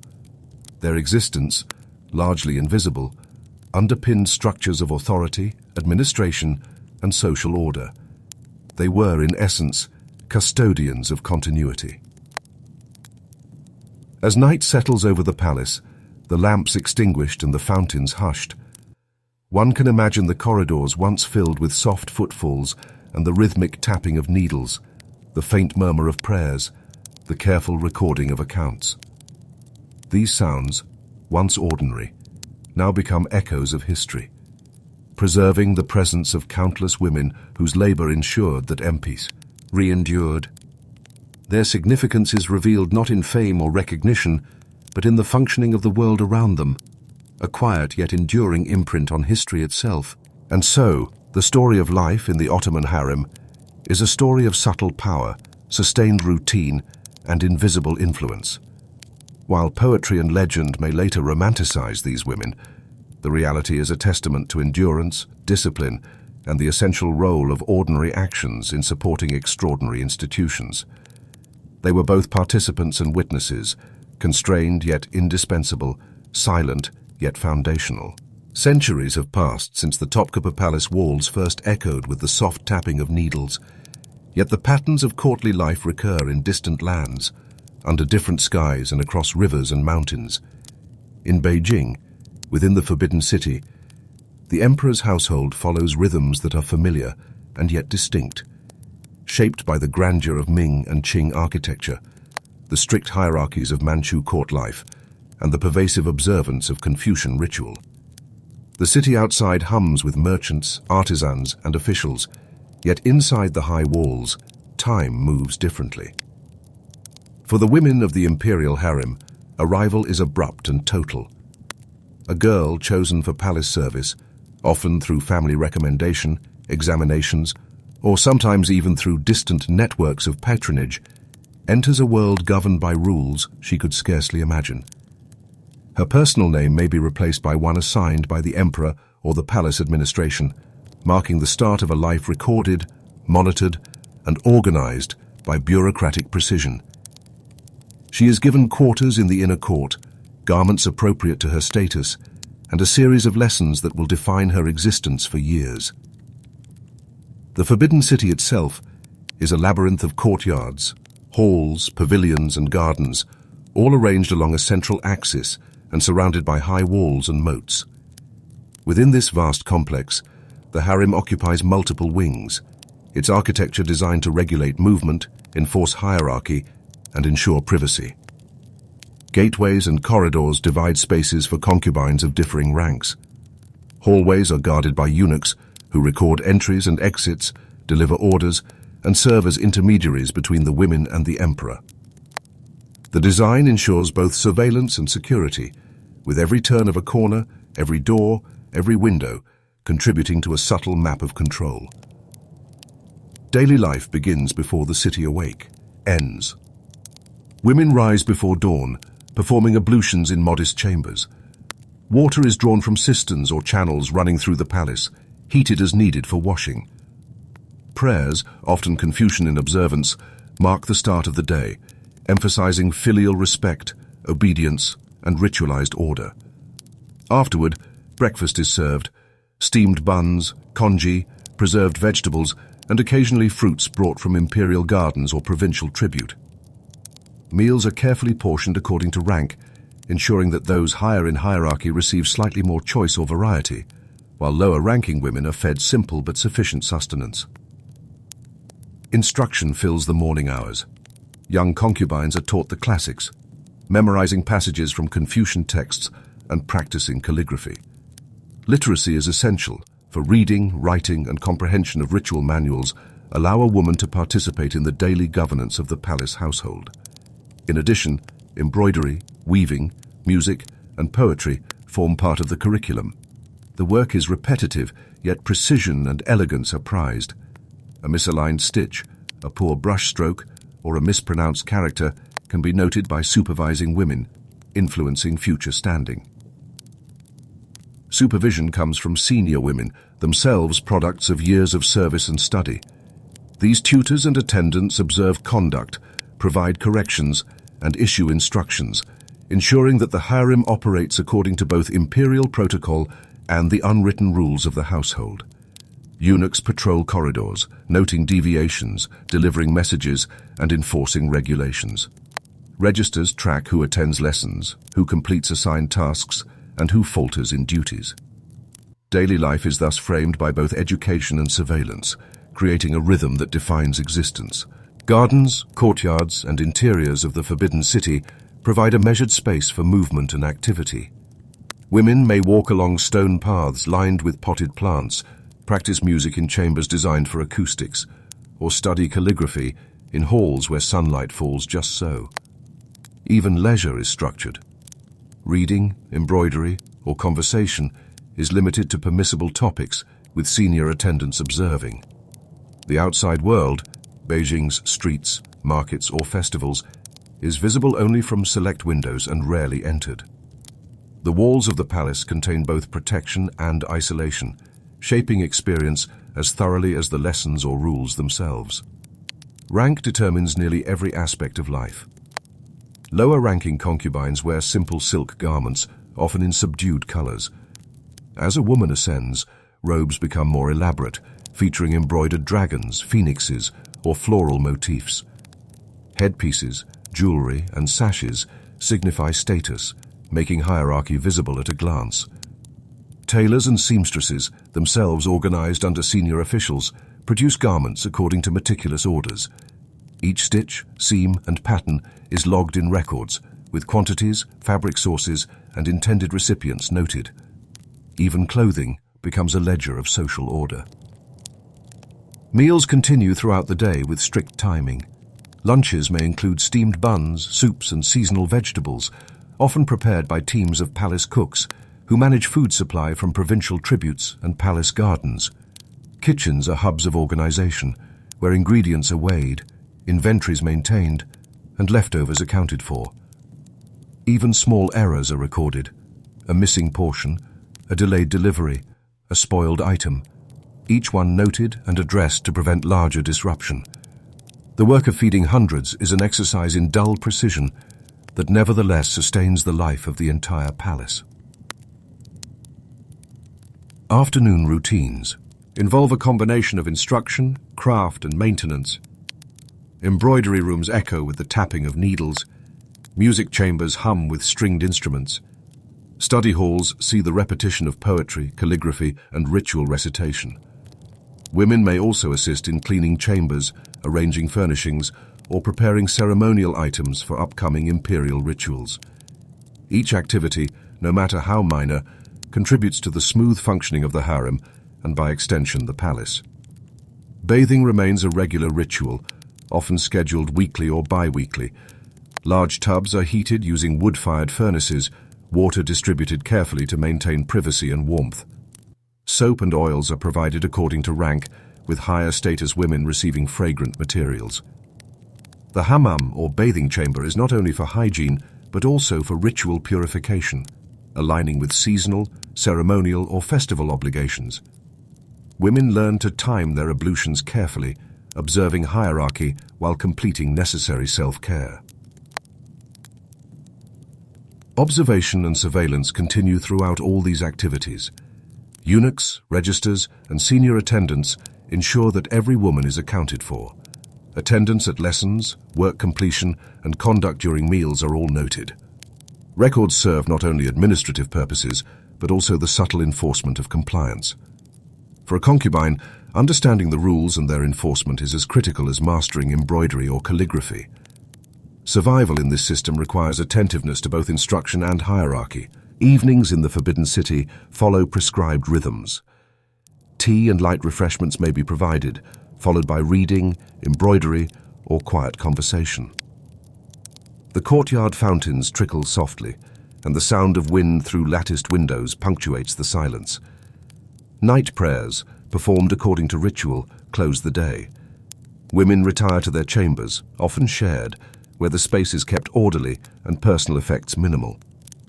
Sleep arrives within walls that contain both security and constraint, the rhythms of the day leaving impressions that will structure the following morning. And yet, uncertainty persists. Rank, attention from the emperor, and favor may shift suddenly. One day, a concubine may be called to a ceremonial audience or for private instruction. Another day, she may remain unnoticed, her labor routine but her presence effectively invisible. The ledger continues to record her existence, yet her future, whether elevated, dismissed, or married off, remains unresolved. The weight of centuries of palace bureaucracy, ritual, and hierarchy presses gently but inexorably on every decision, every stitch, every recitation. For now, a young woman lies awake in her chamber, listening to the quiet currents of the Forbidden City at night. The stone paths outside her window are empty, the lamps extinguished, the gardens dark. She has learned her lessons, completed her embroidery, and walk the prescribed corridors correctly. Yet she knows that favor may come or go, that rank may rise or stagnate, that her name in the registers may one day disappear or be replaced by another. The uncertainty of tomorrow hangs quietly over her, and she waits, as women have waited for generations, for the slow unfolding of palace life. And in this quiet, the question that frames every day remains unresolved. How will her presence, measured in labor, instruction and ritual, echo beyond these walls, beyond the registers, and beyond the years she will spend inside? In the Forbidden City, routine is the foundation upon which order rests. Once a concubine has adjusted to her surroundings, her days are filled with education, work, and constant observation. The palace operates like a finely tuned mechanism, with each woman occupying a specific role within the hierarchy. Even small deviations from expectation are noted in registers, ensuring that the machinery of court life functions without interruption. Education begins in the morning. Tutors oversee reading, writing, and recitation of Confucian classics, emphasizing obedience, propriety, and filial respect. Girls memorize texts such as the Analects and Book of Rites, their brushstrokes and vocal intonation carefully monitored. Errors are corrected promptly, not as punishment, but as part of the ongoing cultivation of discipline and precision.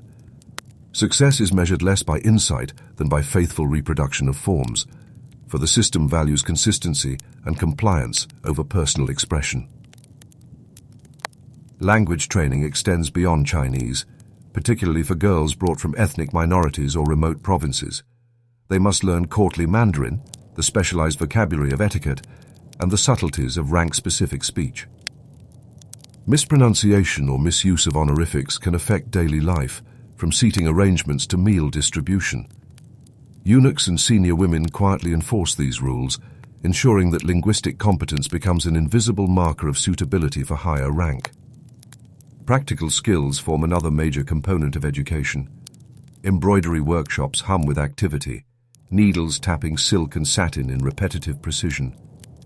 Each stitch is both decoration and record, contributing to garments, banners, and cushions that circulate throughout the palace. The patterns are often symbolic, dragons representing the emperor, phoenixes for virtue, or seasonal flowers correspondences to festivals. Women are taught to replicate these motifs exactly, creating a standard of craftsmanship that reflects both artistic skill and bureaucratic discipline. Music and dance are also integral to daily training. Selected women practice the guqin, pipa, and flutes, performing standardized pieces for ritual, entertainment, or ceremonial occasions. Movements are repeated endlessly, synchronized with musical timing and expression. Precision is prized over creativity. The goal is not personal expression, but the presentation of refinement that reinforces the prestige of the emperor and his court. Lessons may take hours, punctuated by rest only when supervisors deem it appropriate. Senior women, many of whom were once concubines themselves, serve as both instructors and enforcers. They observe conduct, ensure compliance with ritual protocols, and supervise practical work. Their authority extends to the management of quarters, the allocation of clothing and supplies, and the coordination of schedules. They act as intermediaries between the lower-ranking concubines and palace officials, translating instructions from eunuchs, issuing reprimands, and noting successes. Their presence ensures that the flow of labor and instruction continues without interruption. The eunuchs themselves are indispensable to daily management. Castrated in childhood, they are entrusted with guarding corridors, monitoring entries, and enforcing schedules. They deliver messages, escort women to audiences, and maintain records of attendance, behavior, and assigned tasks. Their registers are detailed, noting not only presence and absence, but also subtleties of performance, conduct, and compliance. Even minor deviations are documented, creating a continuous account of activity that supports the hierarchical order. Meals punctuate the day, carefully scheduled and allocated according to rank. Breakfast is modest, steamed buns, congee, or preserved vegetables. Lunch and dinner are similarly structured, with variations in richness or delicacy depending on status. The kitchens employ teams of cooks who manage ingredients arriving from palace gardens, provincial tributes and storerooms. Inventories track quantities meticulously, noting the distribution of rice, meat, vegetables, and tea. Even minor waste is recorded and irregularities investigated. Feeding the harem is a logistical challenge executed with quiet precision, ensuring sustenance while reinforcing rank and routine. After meals, attention returns to skill-based work. Embroidery rooms, study halls, and music chambers resume their activity. Women may also assist with household maintenance, cleaning, organizing garments, preparing ceremonial materials, or attending to gardens. The pace is steady but deliberate, reflecting the understanding that every contribution, however minor, sustains the palace's appearance and function. Dusting floors, polishing furniture, or folding fabrics is not simply chore, it is participation in the maintenance of order. Hygiene is addressed through regular bathing in marble or tiled facilities, heated with wood-fired stoves. Water distribution is carefully controlled, and the ritual of cleansing is observed with attention to propriety. Women scrub, rinse, and groom according to instructions, often under the supervision of senior attendants. Even personal grooming is recorded in registers, not for vanity, but to ensure health and adherence to the norms of palace life. Rank and status dictate the nuances of privilege. High-ranking concubines may receive ornate silk robes, jewelry, or delicacies. Lower-ranking women wear simpler garments and eat more modest meals. These distinctions are reinforced at ease, visually and administratively. Tailors, seamstresses, and supply clerks maintain detailed inventories of fabric, thread, and finished garments, ensuring that the distribution aligns with hierarchical expectations. The careful monitoring of clothing, food, and quarters illustrates how bureaucracy and ritual intersect in shaping daily experience. Communication, though restricted, is another form of education. Letters, messages, and verbal instructions pass through eunuchs and senior attendants. Some messages carry political content, others concern logistics or scheduling. Women learn the careful art of composing or receiving messages, understanding that errors in timing, wording, or protocol can affect their standing. Even in this controlled environment, literacy and communication skills are critical for advancement and survival. Festivals and ritual observances punctuate the monotony of ordinary work. Lunar New Year, Mid-Autumn Festival, and imperial anniversaries require preparation months in advance. Textiles must be embroidered, ceremonial items crafted, and food planned in precise quantities. Participation is regulated. Only women of certain rank perform specific roles, ensuring order and ritual correctness. These occasions reinforce hierarchy, discipline, and the cultural and spiritual rhythms that structure palace life. The physical layout of the Forbidden City supports both instruction and surveillance. Courtyards, corridors, and gates channel movement. Windows allow observation. Gardens serve as both leisure and structured activity. Even leisure is regimented. Permitted walks, reading, or quiet conversation occurs within observed boundaries. The architecture itself communicates hierarchy, with elevated halls and private chambers marking rank and status. Every movement, every glance, every gesture is embedded within a system of rules that defines behavior. Advancement is rare but possible. A concubine who excels in craft, ritual, or obedience may gain favor from higher authorities or the emperor himself. Bearing a son confers special status, with access to more comfortable quarters, higher stipends, and personal attendance. Yet such progress is neither guaranteed nor permanent. Changes in succession, political shifts, or the arrival of new personnel can alter fortune abruptly. Life within the harem is therefore a careful balance of diligence, compliance, and quiet anticipation. Even those who remain at lower rank find subtle means of agency. Friendships among women provide emotional support and practical guidance. Quiet observation allows learning from seniors, understanding patterns of privilege and discipline. A successful embroidery project, or a well-executed ritual performance may be noted and remembered, providing a small measure of recognition. These micro-level actions, though invisible to the broader empire, sustain morale and reinforce continuity within the harem. Nightfall brings ritual and quiet reflection. Evening prayers, final checks of quarters, and the extinguishing of lamps mark the end of the day. Women retire to shared rooms, where space is kept orderly and possessions minimal. Sleep arrives amid stone corridors, gardens, and the distant sounds of the city, reinforcing the rhythm of palace life. Even at rest, the records continue to note their presence. Registers, ledgers, and observations capture each detail of attendance, conduct, and achievement. And as each day concludes, the central uncertainty persists. Who will be noticed? Who will gain favor? Who will remain in routine obscurity? Registers and ledgers may record action, but they cannot predict fortune. For every stitch, every note, every memorized passage, a concubine knows that her future remains unresolved. The machinery of order continues. Yet the outcome for each individual is unknowable, dependent on circumstance, observation, and sometimes chance. Thus, the harem's education system, its hierarchy, and its daily operations form a complex network of work, surveillance, and ritual. Women learn to navigate these structures, not through overt rebellion or ambition, but through careful adherence to protocol, mastery of skills, and patient attention to routine. Their lives, repetitive and measured, sustain the imperial household while shaping experience, habit, and expectation. And yet, the story of what becomes of them, of influence, favor, or obscurity, is not yet resolved, waiting to unfold in the next chapter of palace life. Within the Forbidden City, power does not always announce itself through grand gestures. It resides quietly in routines, hierarchies, and subtle influence.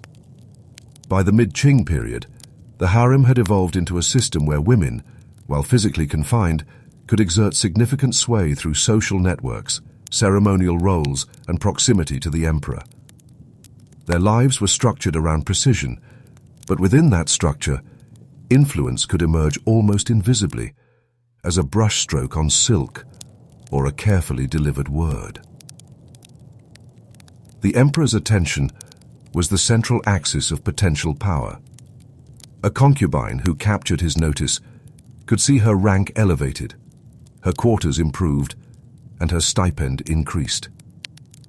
But these shifts were neither predictable nor permanent. Political fortunes changed with succession, health, or the arrival of new concubines. Thus, women learned early to navigate not only instruction and routine, but the subtleties of observation and presence. Even a slight error in etiquette or failure to follow ritual could diminish opportunity, while careful attention to form could produce gradual recognition. Senior women, particularly the emperor's mother or a favored consort, held authority beyond the immediate confines of the harem. They advised on ritual, oversaw education, and supervised the allocation of clothing and gifts. Through these roles, they shaped not only palace life, but also the broader administrative and ceremonial environment. Reports from eunuchs and junior concubines reached them continuously. Attendance at lessons, compliance with work schedules, and participation in ritual all formed part of the information they managed. These women acted as intermediaries between the emperor and the lower-ranking household, translating both instructions and expectations. The harem was also a site of bureaucratic practice. Registers, accounts, and inventories tracked everything from the distribution of silk and embroidery thread to the assignment of attendants and the allocation of meals.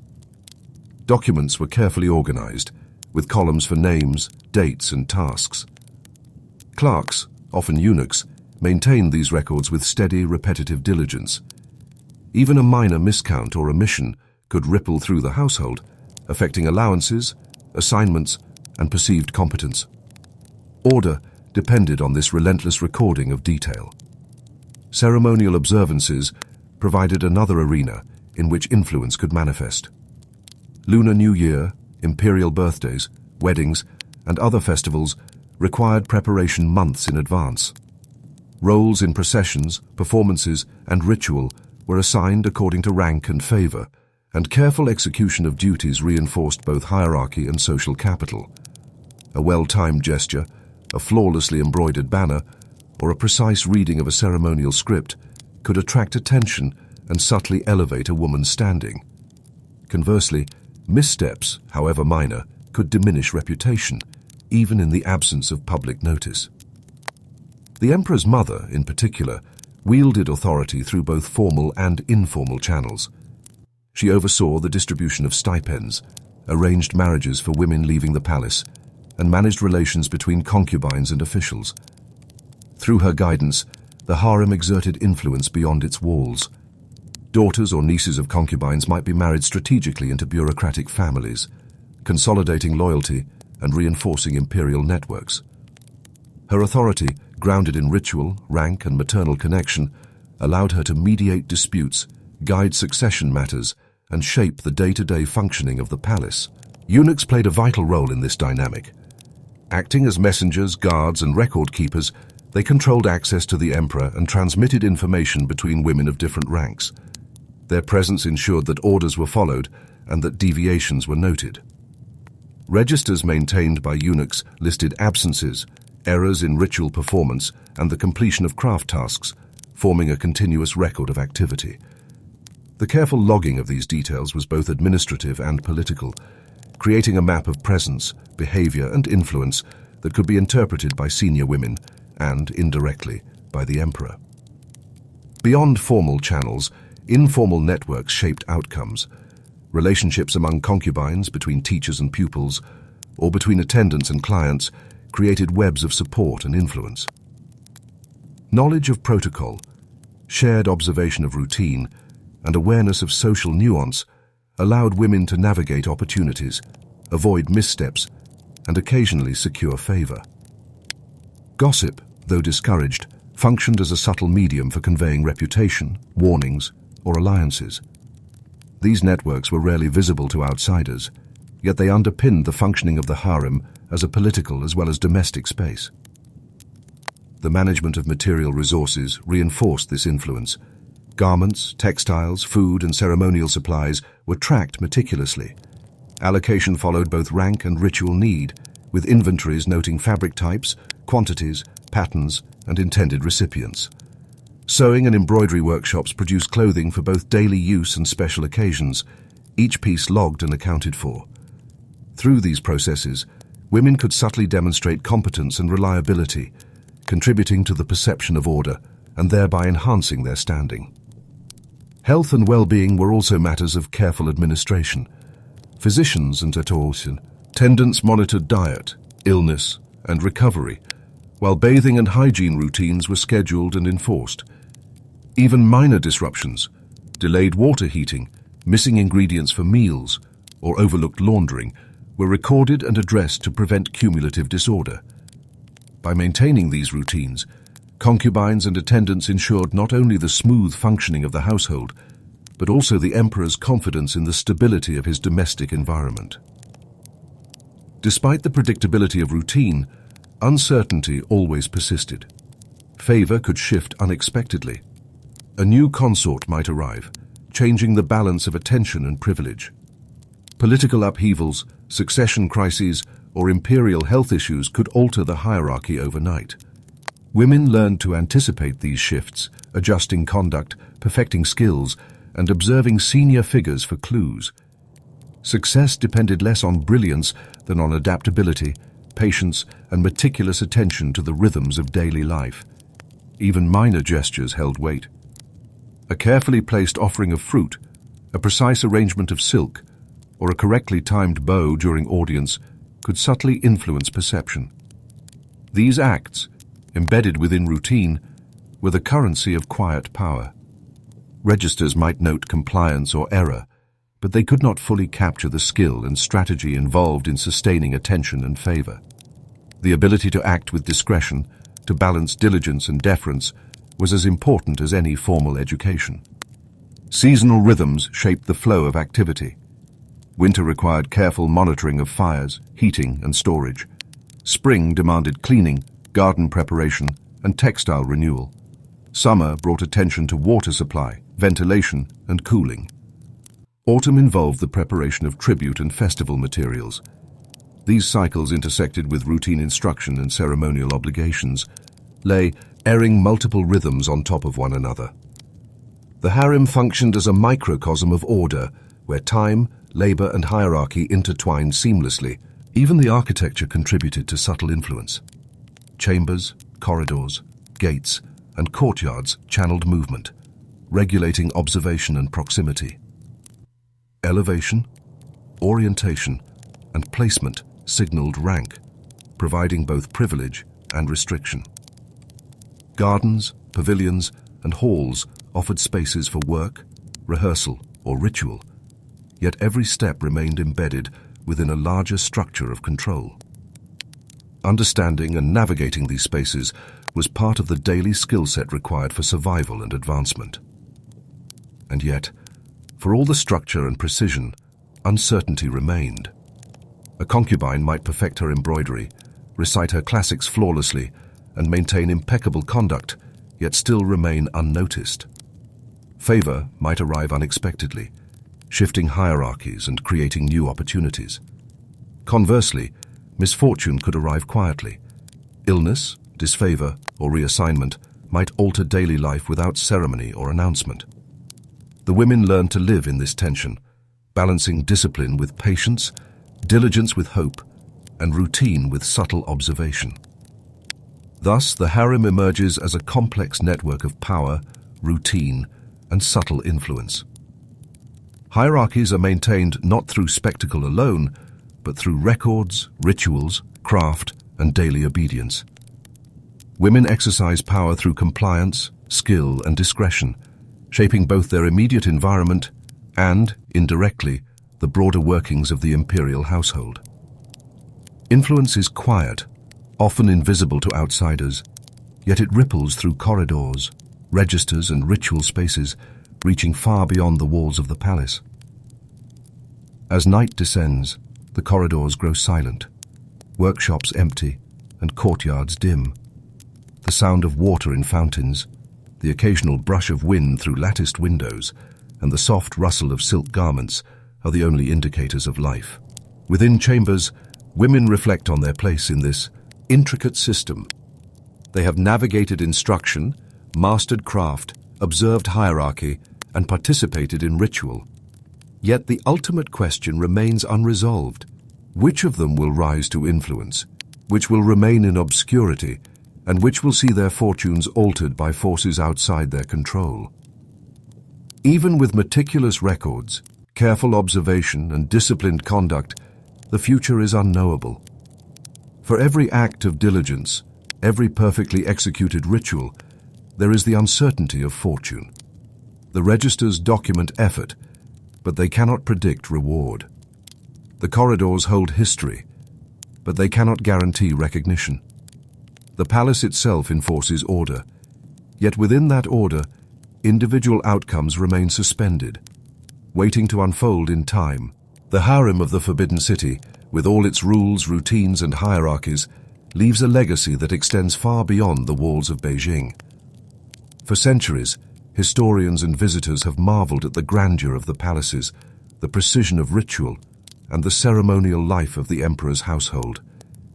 Yet the enduring influence of the women who lived, worked, and learned within its courtyards is subtler, embedded in craft, ritual, social networks, and the very functioning of imperial authority. Daily routines, repeated across generations, produced continuity. Each stitch of embroidery, each recitation of Confucian text, each musical performance or ritual act reinforced a sense of order, both within the harem and in the broader empire. The repetition of these practices ensured that the palace maintained its appearance of stability, even amid political uncertainty, succession crises, or the arrival of new consorts. Order, precision, and discipline became the medium through which women exercised influence, and their labor, largely invisible to outsiders, sustained imperial authority. Textiles and crafts serve as tangible traces of these women's lives. Garments produced by concubines circulated within the palace, used in ceremonies, presented as gifts, or incorporated into daily life. Each pattern, stitch, and motif carries information about rank, ritual, and taste, yet also preserves the labor and skill of the women who created them. Scholars who study these objects recognize them not merely as art, but as historical documents, revealing daily rhythms, educational practices, and social organization. Even in absence, these works attest to the presence and influence of the women who produced them. Education was central to this continuity. The memorization of texts, the practice of calligraphy, and instruction in ritual all provided concubines with the tools to navigate palace life and exercise quiet authority. These skills were not just theoretical, they were practical instruments of survival and influence. A woman who could read correctly, write precisely, or perform ritual flawlessly could participate in ceremonies, advise junior women, and gain recognition from supervisors. The system rewarded precision and adherence to hierarchy, producing continuity across decades and generations. Hierarchies themselves leave a lasting imprint. Registers, ledgers, and official documents, meticulously maintained by eunuchs and clerks, recorded attendance, stipends, and behavior. These records, now preserved in fragments, reveal the structure and rhythm of harem life. Even those who did not rise to prominence appear in these documents, their existence preserved in columns and annotations. Through careful documentation, the harem became a stable institution, its functioning visible to posterity in ways that transcend individual memory. The subtle power exercised by senior women also had enduring effects. The emperor's mother or favored consorts shaped succession, managed allocations, and mediated disputes. Their decisions influenced not only the daily life of concubines, but also the broader networks of marriage, loyalty, and social obligation. Through these mechanisms, women exerted influence on governance and social structures beyond the immediate confines of the palace. Their authority, though often hidden from public view, produced real and lasting outcomes. The physical environment of the palace reinforces this legacy. Courtyards, halls, gardens, and chambers were designed to regulate movement, enforce hierarchy, and channel both labor and ritual. Architecture itself became a medium of continuity. It preserved the rhythms of daily life, the flow of instruction, and the patterns of observation and interaction. Women learned to navigate these spaces skillfully, and their activity contributed to the ongoing function of the imperial household.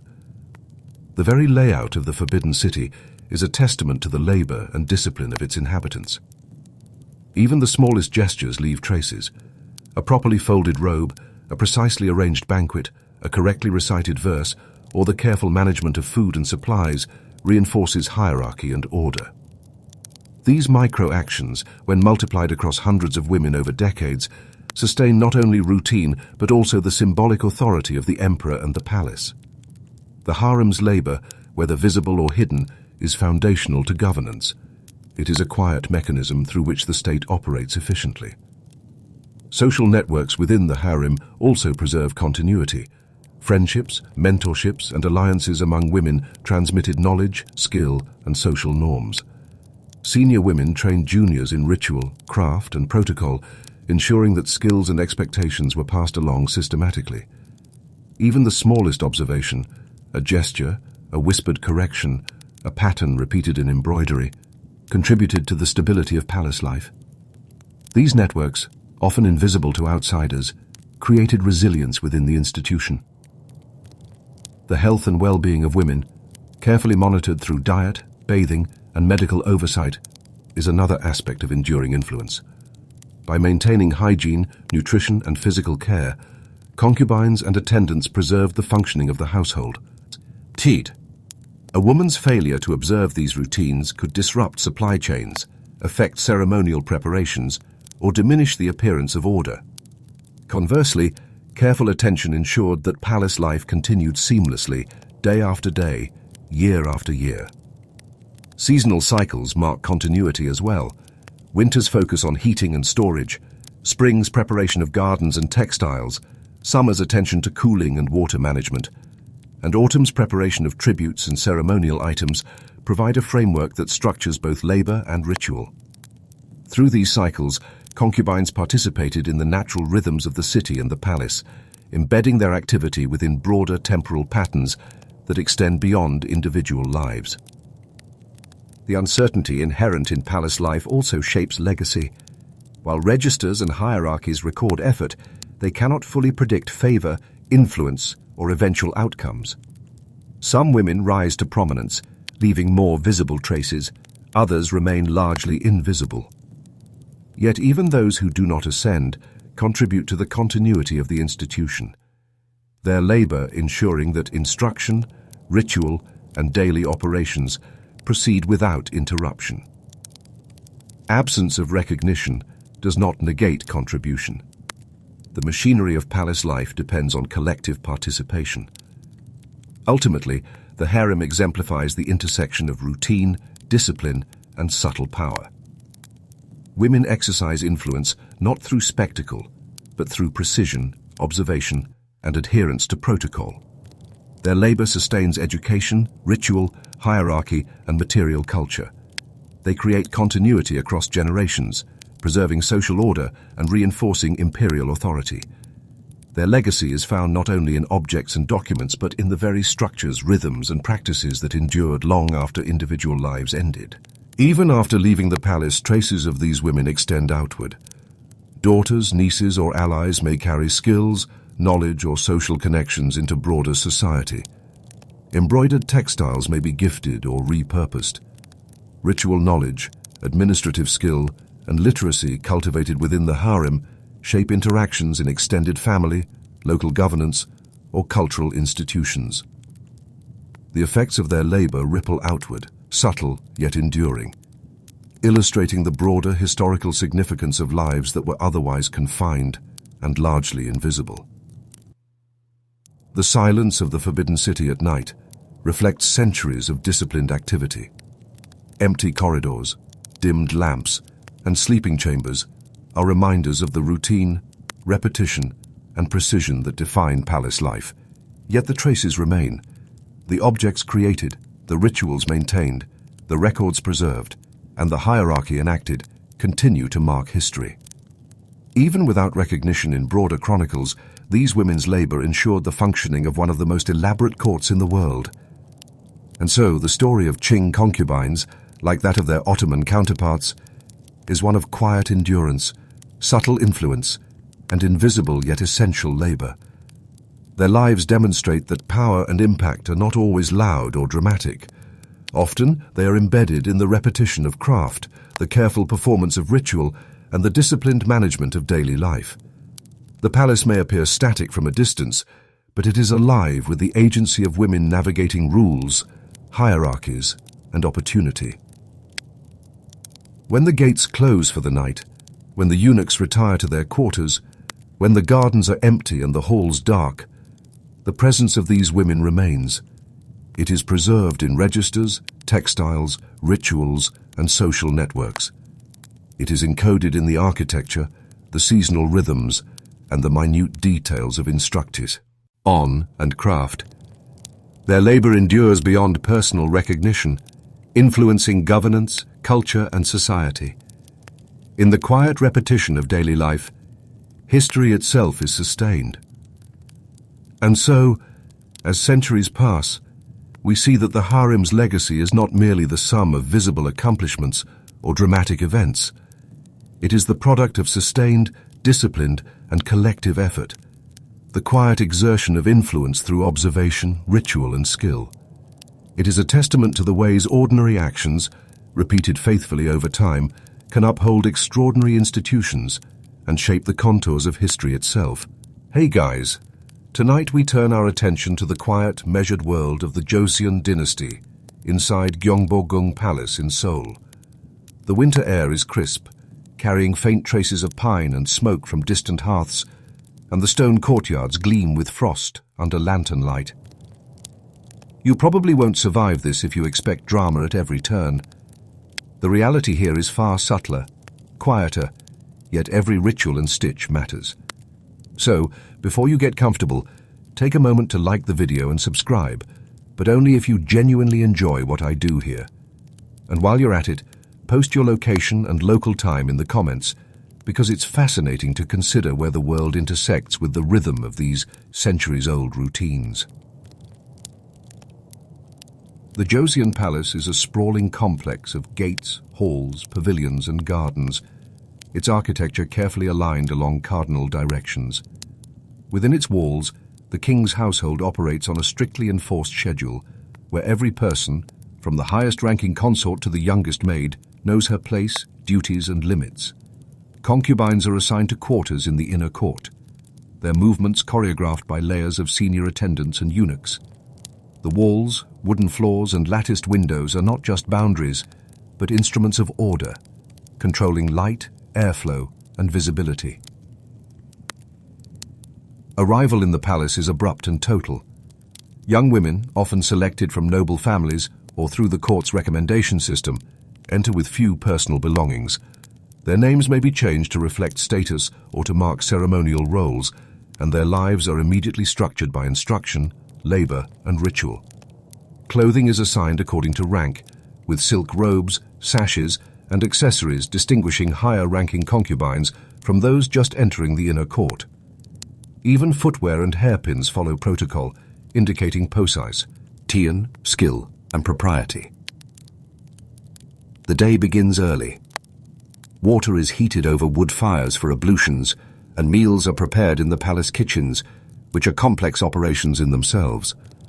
Rice, soup, vegetables, and preserved side dishes arrive in measured quantities, distributed according to rank.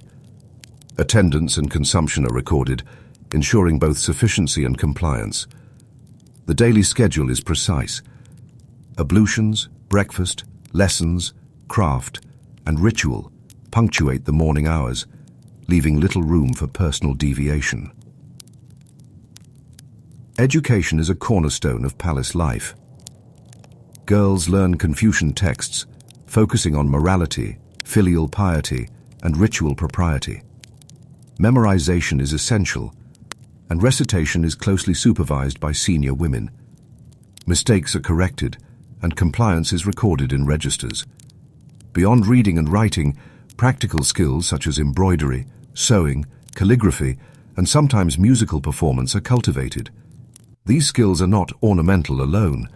They are instruments of survival and influence within the palace hierarchy. Embroidery rooms are constant with activity. Silk threads, needles, and patterns are carefully logged, each stitch contributing to garments, cushions, banners, and ritual objects. Patterns carry symbolic meaning. Lotus flowers for purity, dragons for authority, phoenixes for virtue. Senior women supervise, correcting mistakes, guiding technique, and ensuring adherence to protocol.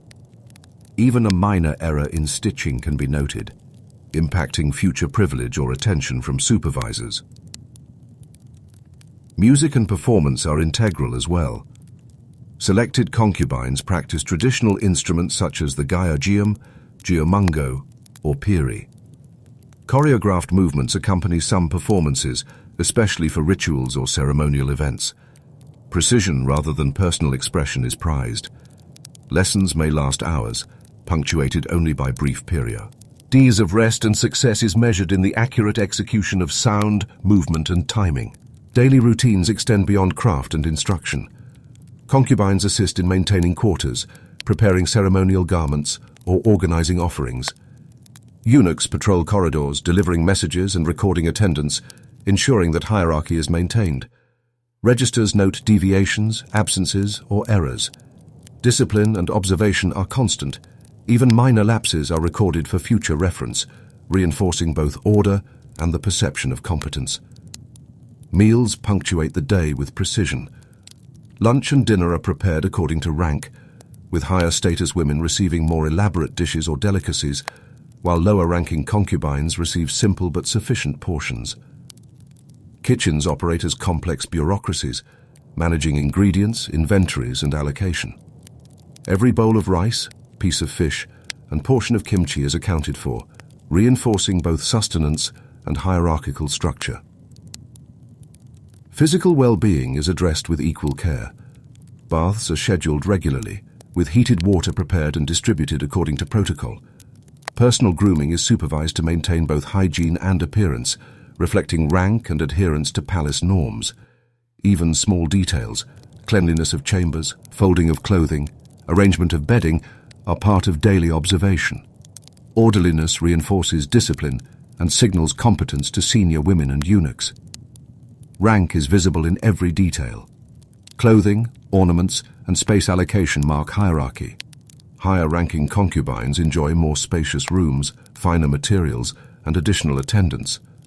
Lower-ranking women occupy smaller quarters with simpler furnishings. These distinctions are maintained rigorously, visually reinforcing authority and providing a constant reminder of the social order within the palace. Communication within the palace is controlled. Messages pass through eunuchs and senior attend. Ants and written notes are monitored carefully. Errors in timing, wording, or protocol may carry consequences, while correct and prompt compliance can increase trust and standing. Literacy and communication skills are therefore critical for navigation and survival.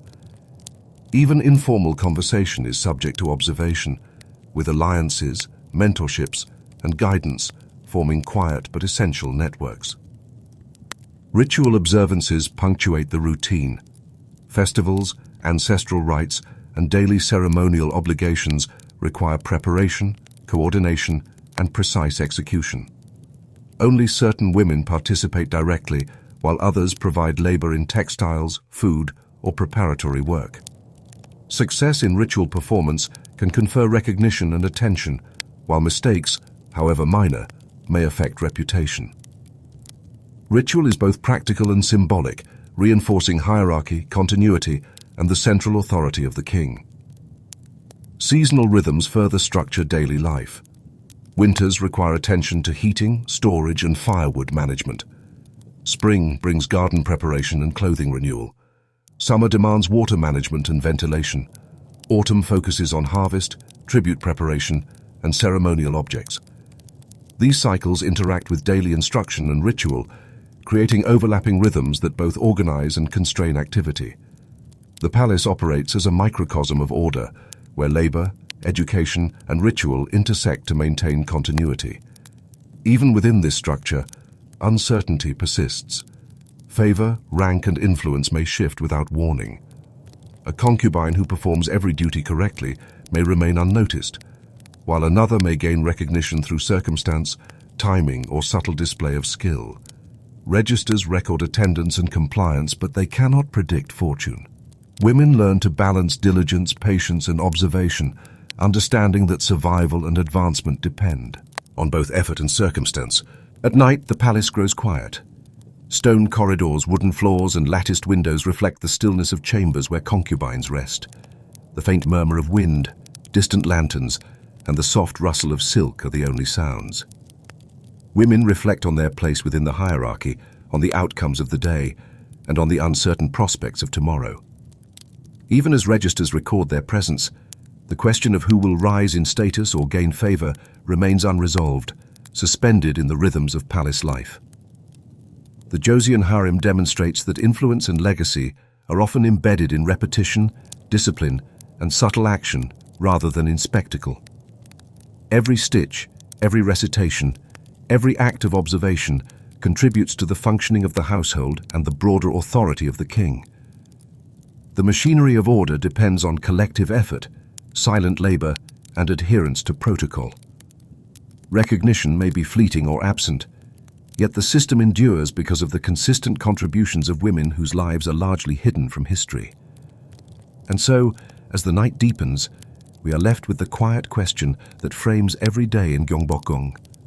How will the careful labor, meticulous instruction, and disciplined presence of these women ripple beyond the palace walls, beyond registers and ledgers, and beyond the centuries they spent navigating hierarchy and ritual? Life in Gyeongbokgung Palace is defined by routine, education, and hierarchical order. Once a concubine has acclimated to the inner court, her days are consumed by a combination of instruction, labor, and observation.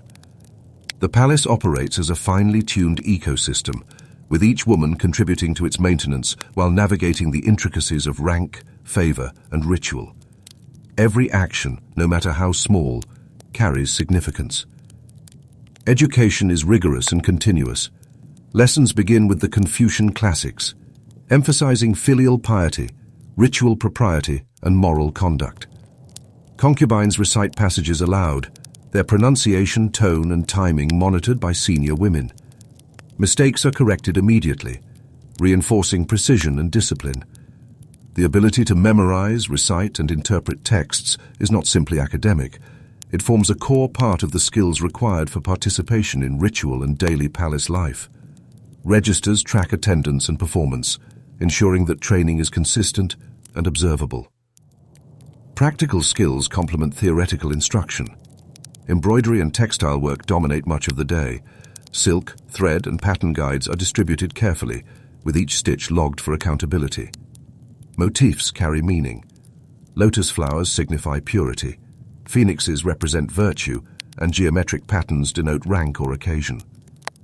Accuracy is prized above creativity. An error in design can reflect poorly on both the worker and the supervising tutor. Workshops hum with repetitive activity, the quiet tapping of needles marking the passage of hours. Music instruction is equally precise. Selected concubines practice traditional instruments such as the gyajium, geomungo, or piri, following standardized pieces used in ceremonies and entertainment. Timing, intonation, and posture are monitored. Dance, when included, is executed in choreographed sequences that reinforce ritual and hierarchy. Long hours of repetition teach discipline and ensure conformity to palace expectations. Success is measured by flawless execution rather than personal interpretation. Daily labor is not limited to craft.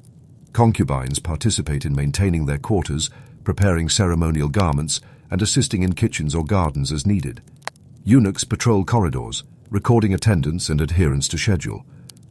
Any deviation, delayed work, incomplete embroidery, or incorrect recitation is documented and addressed. These measures create a continuous feedback loop, reinforcing order while ensuring that the palace functions efficiently. Meals are highly regulated. Breakfast is simple: rice porridge, vegetables, and occasionally fruits. Lunch and dinner follow, with richer dishes reserved for higher-ranking women and simpler portions for those of lower rank. The palace kitchens operate under strict administrative control, maintaining inventories, tracking ingredients, and ensuring correct distribution. Even minor errors, a missing portion, an overlooked side dish, or misallocation of supplies, are noted. The careful management of food reinforces hierarchy and sustains the labor force. Personal hygiene and grooming are similarly structured. Bathing schedules are maintained with precision, and water is heated and distributed according to rank. Hair, clothing, and personal effects are inspected regularly. Orderliness signals discipline, while lapses can indicate negligence or lower status. Even seemingly mundane tasks, folding robes, arranging bedding, or cleaning floors, are observed and recorded, forming part of the larger system of surveillance and hierarchy. Hierarchy permeates every detail: room size, furnishings, access to courtyards, and even the number of attendants reflect rank. Higher-ranking concubines enjoy spacious rooms, finer clothing, and additional privileges, while those lower in the hierarchy work in smaller spaces with fewer comforts. These distinctions are maintained meticulously, visually reinforcing social order and the authority of senior women and the king himself. Communication is strictly controlled. Messages between the king, senior consorts, and junior concubines pass through eunuchs and attendants, ensuring accuracy and adherence to protocol. Errors in phrasing, timing, or etiquette are noted and may have consequences. Informal conversation is similarly observed. Alliances, mentorships, and networks emerge subtly, providing social support while remaining compliant with hierarchical norms. These networks allow women to learn strategies for survival, advancement, and influence within the palace. Ritual observances punctuate daily life. Festivals such as Seolal, Lunar New Year, and Chuseok, Harvest Festival, require months of preparation. Specific roles are assigned according to rank, and performance must be flawless. Errors in timing, gesture, or sequence can affect reputation. Beyond visibility, ritual demonstrates adherence to cultural and political norms, reinforcing the king's authority and the legitimacy of palace hierarchy. Participation in these ceremonies offers the potential for recognition and subtle influence, though always within controlled boundaries. Seasonal cycles further regulate activity. Winter emphasizes heating, storage, and firewood management. Spring requires cleaning, clothing renewal, and garden preparation. Summer necessitates ventilation, water management, and insect control. Autumn involves harvest, preparation of ceremonial foods, and textile production. These rithi intersect with education, craft, and ritual, creating a layered structure in which each day, week, and month serves multiple purposes simultaneously. Despite the apparent rigidity, uncertainty remains a constant. Favor, rank, and opportunity are never guaranteed. A concubine may perform every task flawlessly, yet remain unnoticed, while another may gain recognition through circumstance, timing, or minor displays of skill. Registers record effort, but not fortune, leaving outcomes unpredictable. Women learn to balance diligence with patience, understanding that the machinery of palace life can reward or overlook individuals arbitrarily. Influence within the palace is subtle. Senior women, through supervision, allocation of resources, and mentorship, exert authority over daily routines. Their decisions affect not only lower-ranking concubines, but also the functioning of the household, ceremonial preparation, and even succession dynamics. While this power is exercised quietly, it shapes outcomes in ways that are essential to the maintenance of order. Relationships between women, whether mentorship, alliance, or competition, further contribute to the social structure, creating networks that support adaptation and survival. Material management plays a key role in these dynamics. Clothing, textiles, utensils, and ceremonial implements are carefully catalogued and distributed. Errors or mismanagement can disrupt operations and reflect poorly on those responsible. Conversely, precision in handling materials signals competence, reliability, and attention to detail, potentially leading to recognition or promotion. In this way, the management of mundane objects becomes a measure of skill and influence. Health and hygiene are continuous responsibilities. Meals, bathing, and personal care are scheduled and supervised to prevent illness and maintain the smooth functioning of the household.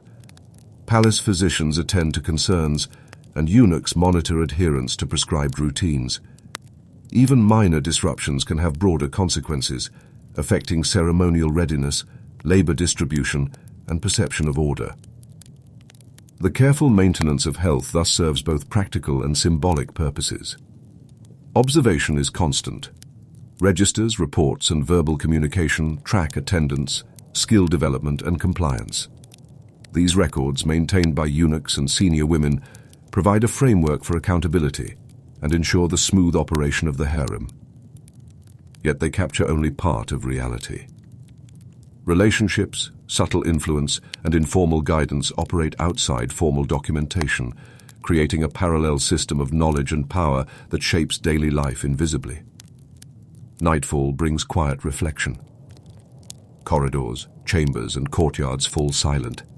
Lamps flicker and extinguish. Women retire to their quarters, often sharing space, maintaining order, and arranging personal effects with care. Sleep arrives within walls that constrain and protect simultaneously, embedding the rhythms of the day in memory and habit. Even in rest, the registers continue to record presence, attendance, and compliance, ensuring continuity in the machinery of the palace. Through repetition, discipline, and observation, concubines sustain palace life. Each stitch, each recitation, each choreographed gesture contributes to the functioning of an institution that spans generations.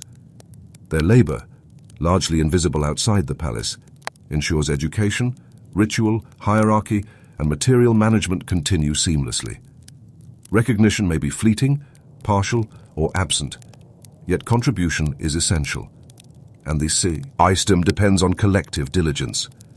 And yet, uncertainty persists. Favor may arrive unexpectedly, rank may shift, and influence may be granted or withheld arbitrarily. Even the most diligent concubine cannot predict how the day's work will affect her future. Registers record effort, but cannot guarantee reward. Women learn to navigate this tension, balancing attention to routine with observation of subtle social cues, understanding that survival, influence, and advancement are contingent on multiple, often unpredictable factors. Thus, daily life in the Joseon harem is a complex interplay of education, labor, ritual, hierarchy, and subtle social dynamics. Women exercise influence quietly through precision, compliance, and the cultivation of skill. The palace functions not only through grand ceremony, but through the disciplined repetition of mundane tasks and the careful management of social and material order. Each day, each act, each observation contributes to the continuity and stability of the imperial household. As night deepens and the palace rests, the question remains unresolved. Which women will rise to subtle influence, which will remain in quiet labor, and whose efforts will ripple outward beyond these walls, leaving traces in registers, textiles, rituals, and the social networks that extend into society. The machinery of the palace continues, but individual fortunes hang suspended, waiting for time, circumstance, and subtle observation to decide their course. Within the Joseon Palace, influence is rarely overt.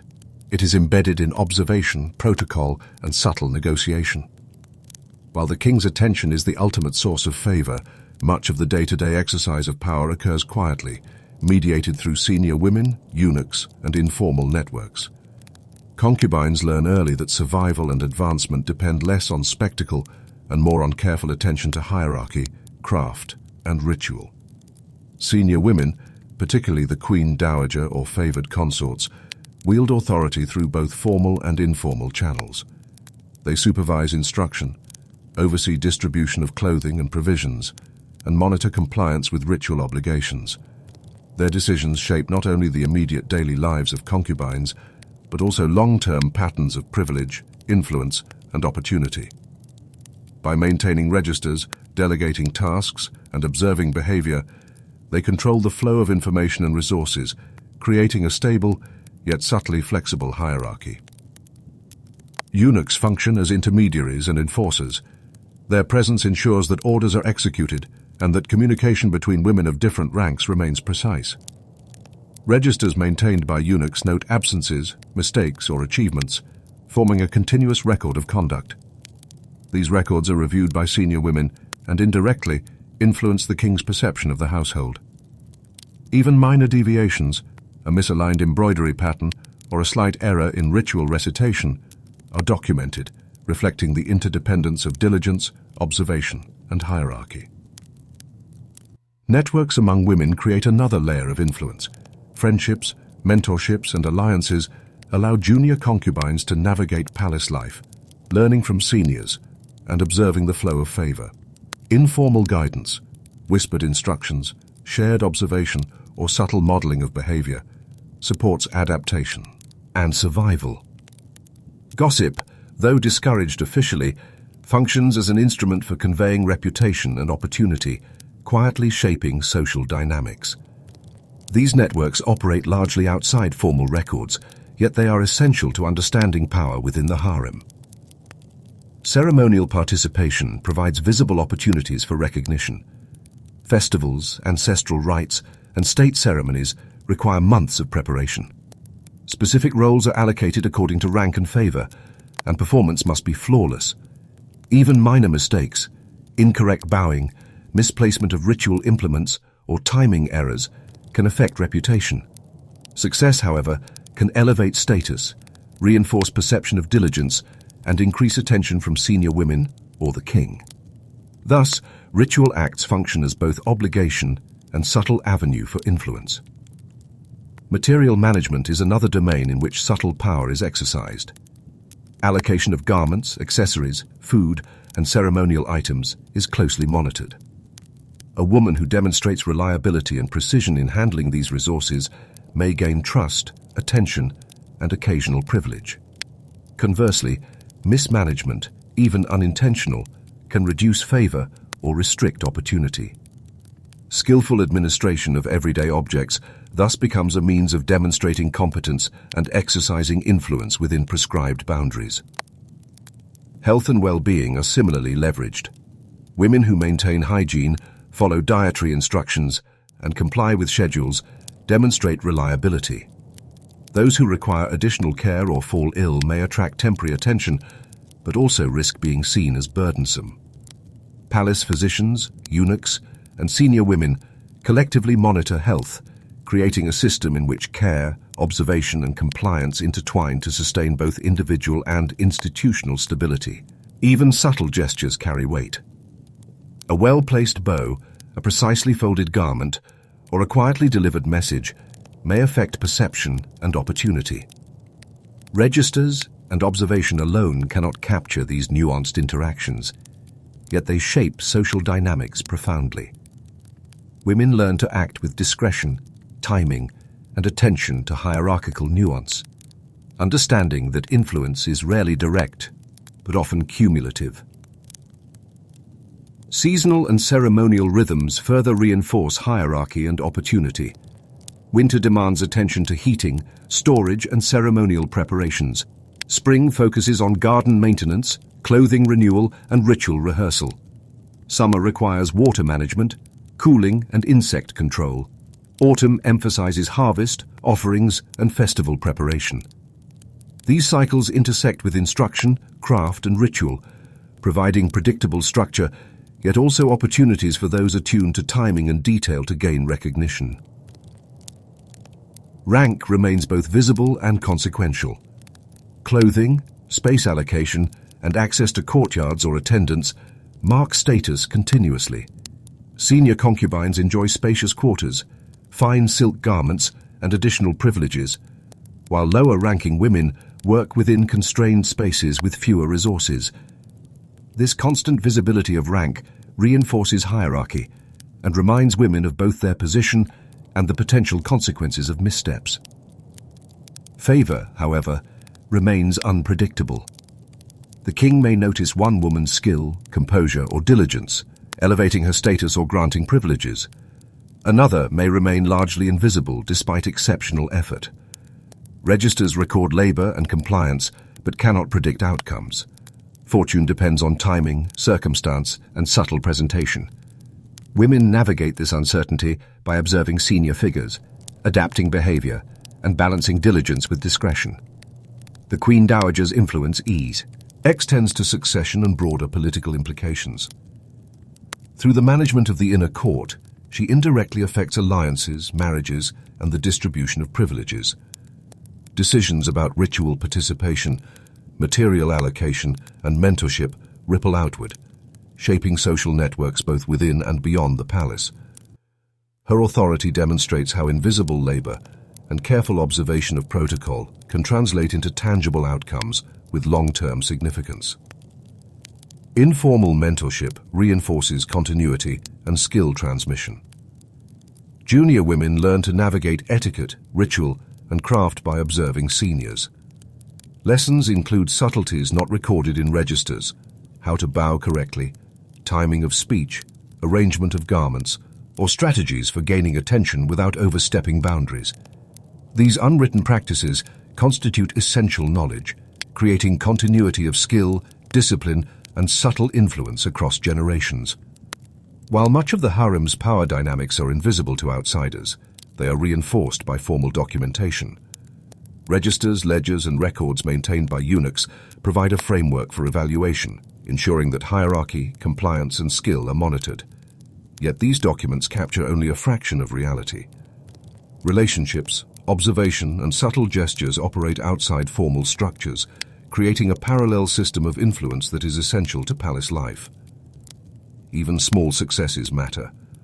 A flawlessly executed ritual, a correctly folded garment, or an accurately embroidered banner may be remembered and rewarded. These acts, when repeated across months and years, create opportunities for recognition. Conversely, errors, even minor ones, may accumulate in registers and influence perception, limiting opportunities. Women learn to navigate these consequences, understanding that influence is cumulative and requires sustained attention over time. The architecture of the palace reinforces power dynamics. Courtyards, corridors, and chambers channel movement and visibility, controlling access to senior figures and the king. Spatial hierarchy dictates proximity, visibility, and privilege. Women learn to navigate these spaces, understanding that movement, positioning, and timing can influence perception and opportunity. Even within rigid rules, spatial awareness provides a medium for subtle power. Health and safety are intertwined with influence. Women who maintain schedules, hygiene, and diet demonstrate reliability and compliance. Those who require medical attention or are absent from duties risk diminishing perceived competence. Physicians, eunuchs, and senior women collectively enforce these standards, ensuring that both individual well-being and institutional continuity are maintained. Skillful management of one's health becomes a factor in sustaining favor and navigating hierarchy. Nightfall brings reflection and quiet assessment. Corridors grow silent, chambers darken, and courtyards empty. Concubines rest, arrange personal effects, and prepare mentally for the next day. Registers record attendance and compliance, but they cannot predict which women will rise in favor or exert subtle influence. The machinery of palace life continues, yet individual outcomes remain uncertain. The Joseon harem demonstrates that power, influence, and legacy are embedded in repetition, discipline, and attention to detail rather than overt spectacle. Women exercise authority quietly, through precision, observation, and the cumulative effect of small gestures. Hierarchies are reinforced, rituals maintained, and skill transmitted across generations. Even those who remain invisible in official records contribute critically to the continuity and stability of palace life. And yet, uncertainty remains. Favor may shift, rank may change, and opportunity may be granted or withheld by circumstance. Even perfect compliance cannot guarantee recognition. The quiet, disciplined labor of women continues, yet the ultimate outcomes for each individual remain suspended, waiting for time, circumstance, and observation to determine who will wield influence, who will remain unnoticed, and whose labor will ripple outward beyond the palace walls. The quiet labor, disciplined repetition, and subtle negotiation of power within Gyeongbokgung Palace leave a legacy that endures long beyond the walls of the Joseon court. While the official histories often focus on kings, ministers, and major events, the lives of concubines and court women demonstrate that the machinery of governance, ritual, and social continuity depends equally on invisible labor. Their contributions, though rarely named in annals, shaped both palace operations and broader society. Registers, ledgers, and detailed records maintained by eunuchs preserve traces of these women. Attendance, compliance, task completion, and participation in ritual were meticulously noted, forming a framework of accountability and continuity. Even concubines who remained largely unnoticed appear in these documents, their presence recorded in the columns and margins of official records. These fragments, often overlooked, reveal the structured discipline that sustained palace life and the labor upon which broader authority rested. Material culture carries a tangible legacy. Embroidered garments, ritual textiles, personal clothing, and ceremonial implements crafted or maintained by concubines endure as artifacts. Each stitch, fold, and motif reflects technical skill, adherence to hierarchy, and engagement with ritual.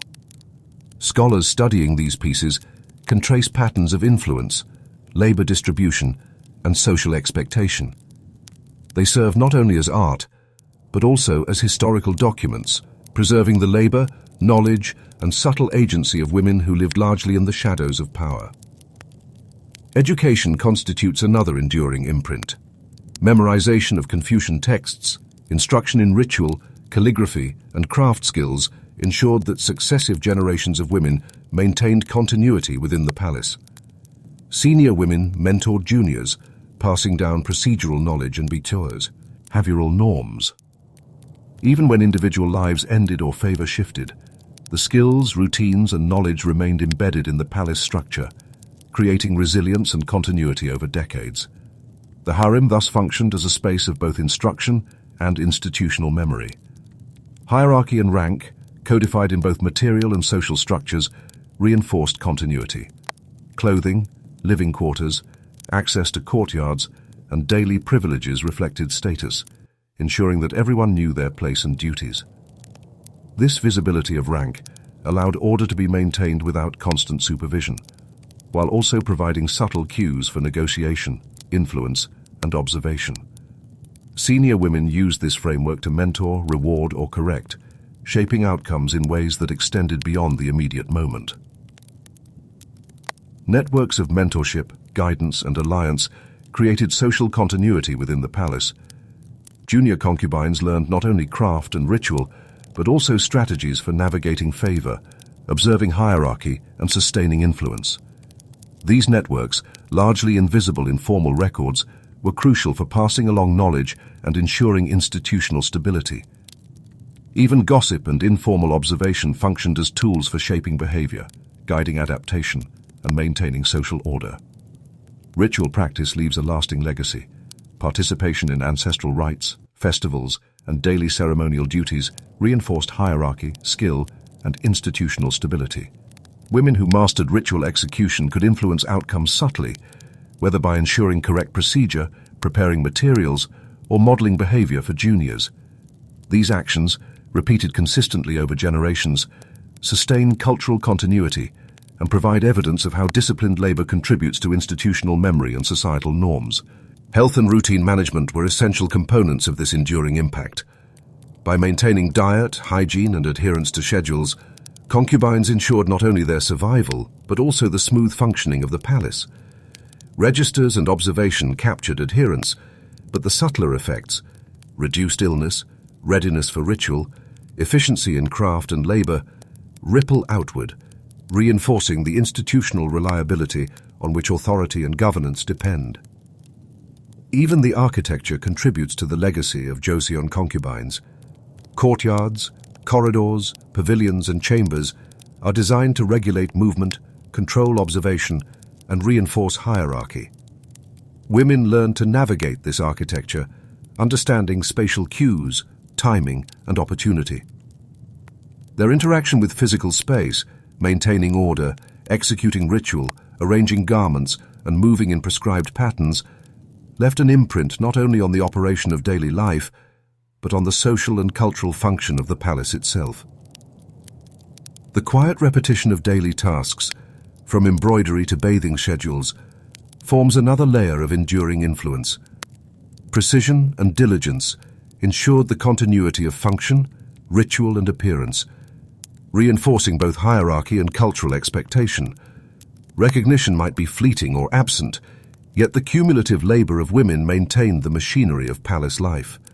Without these efforts, registers and ritual could not enforce order, and ceremonial life could falter.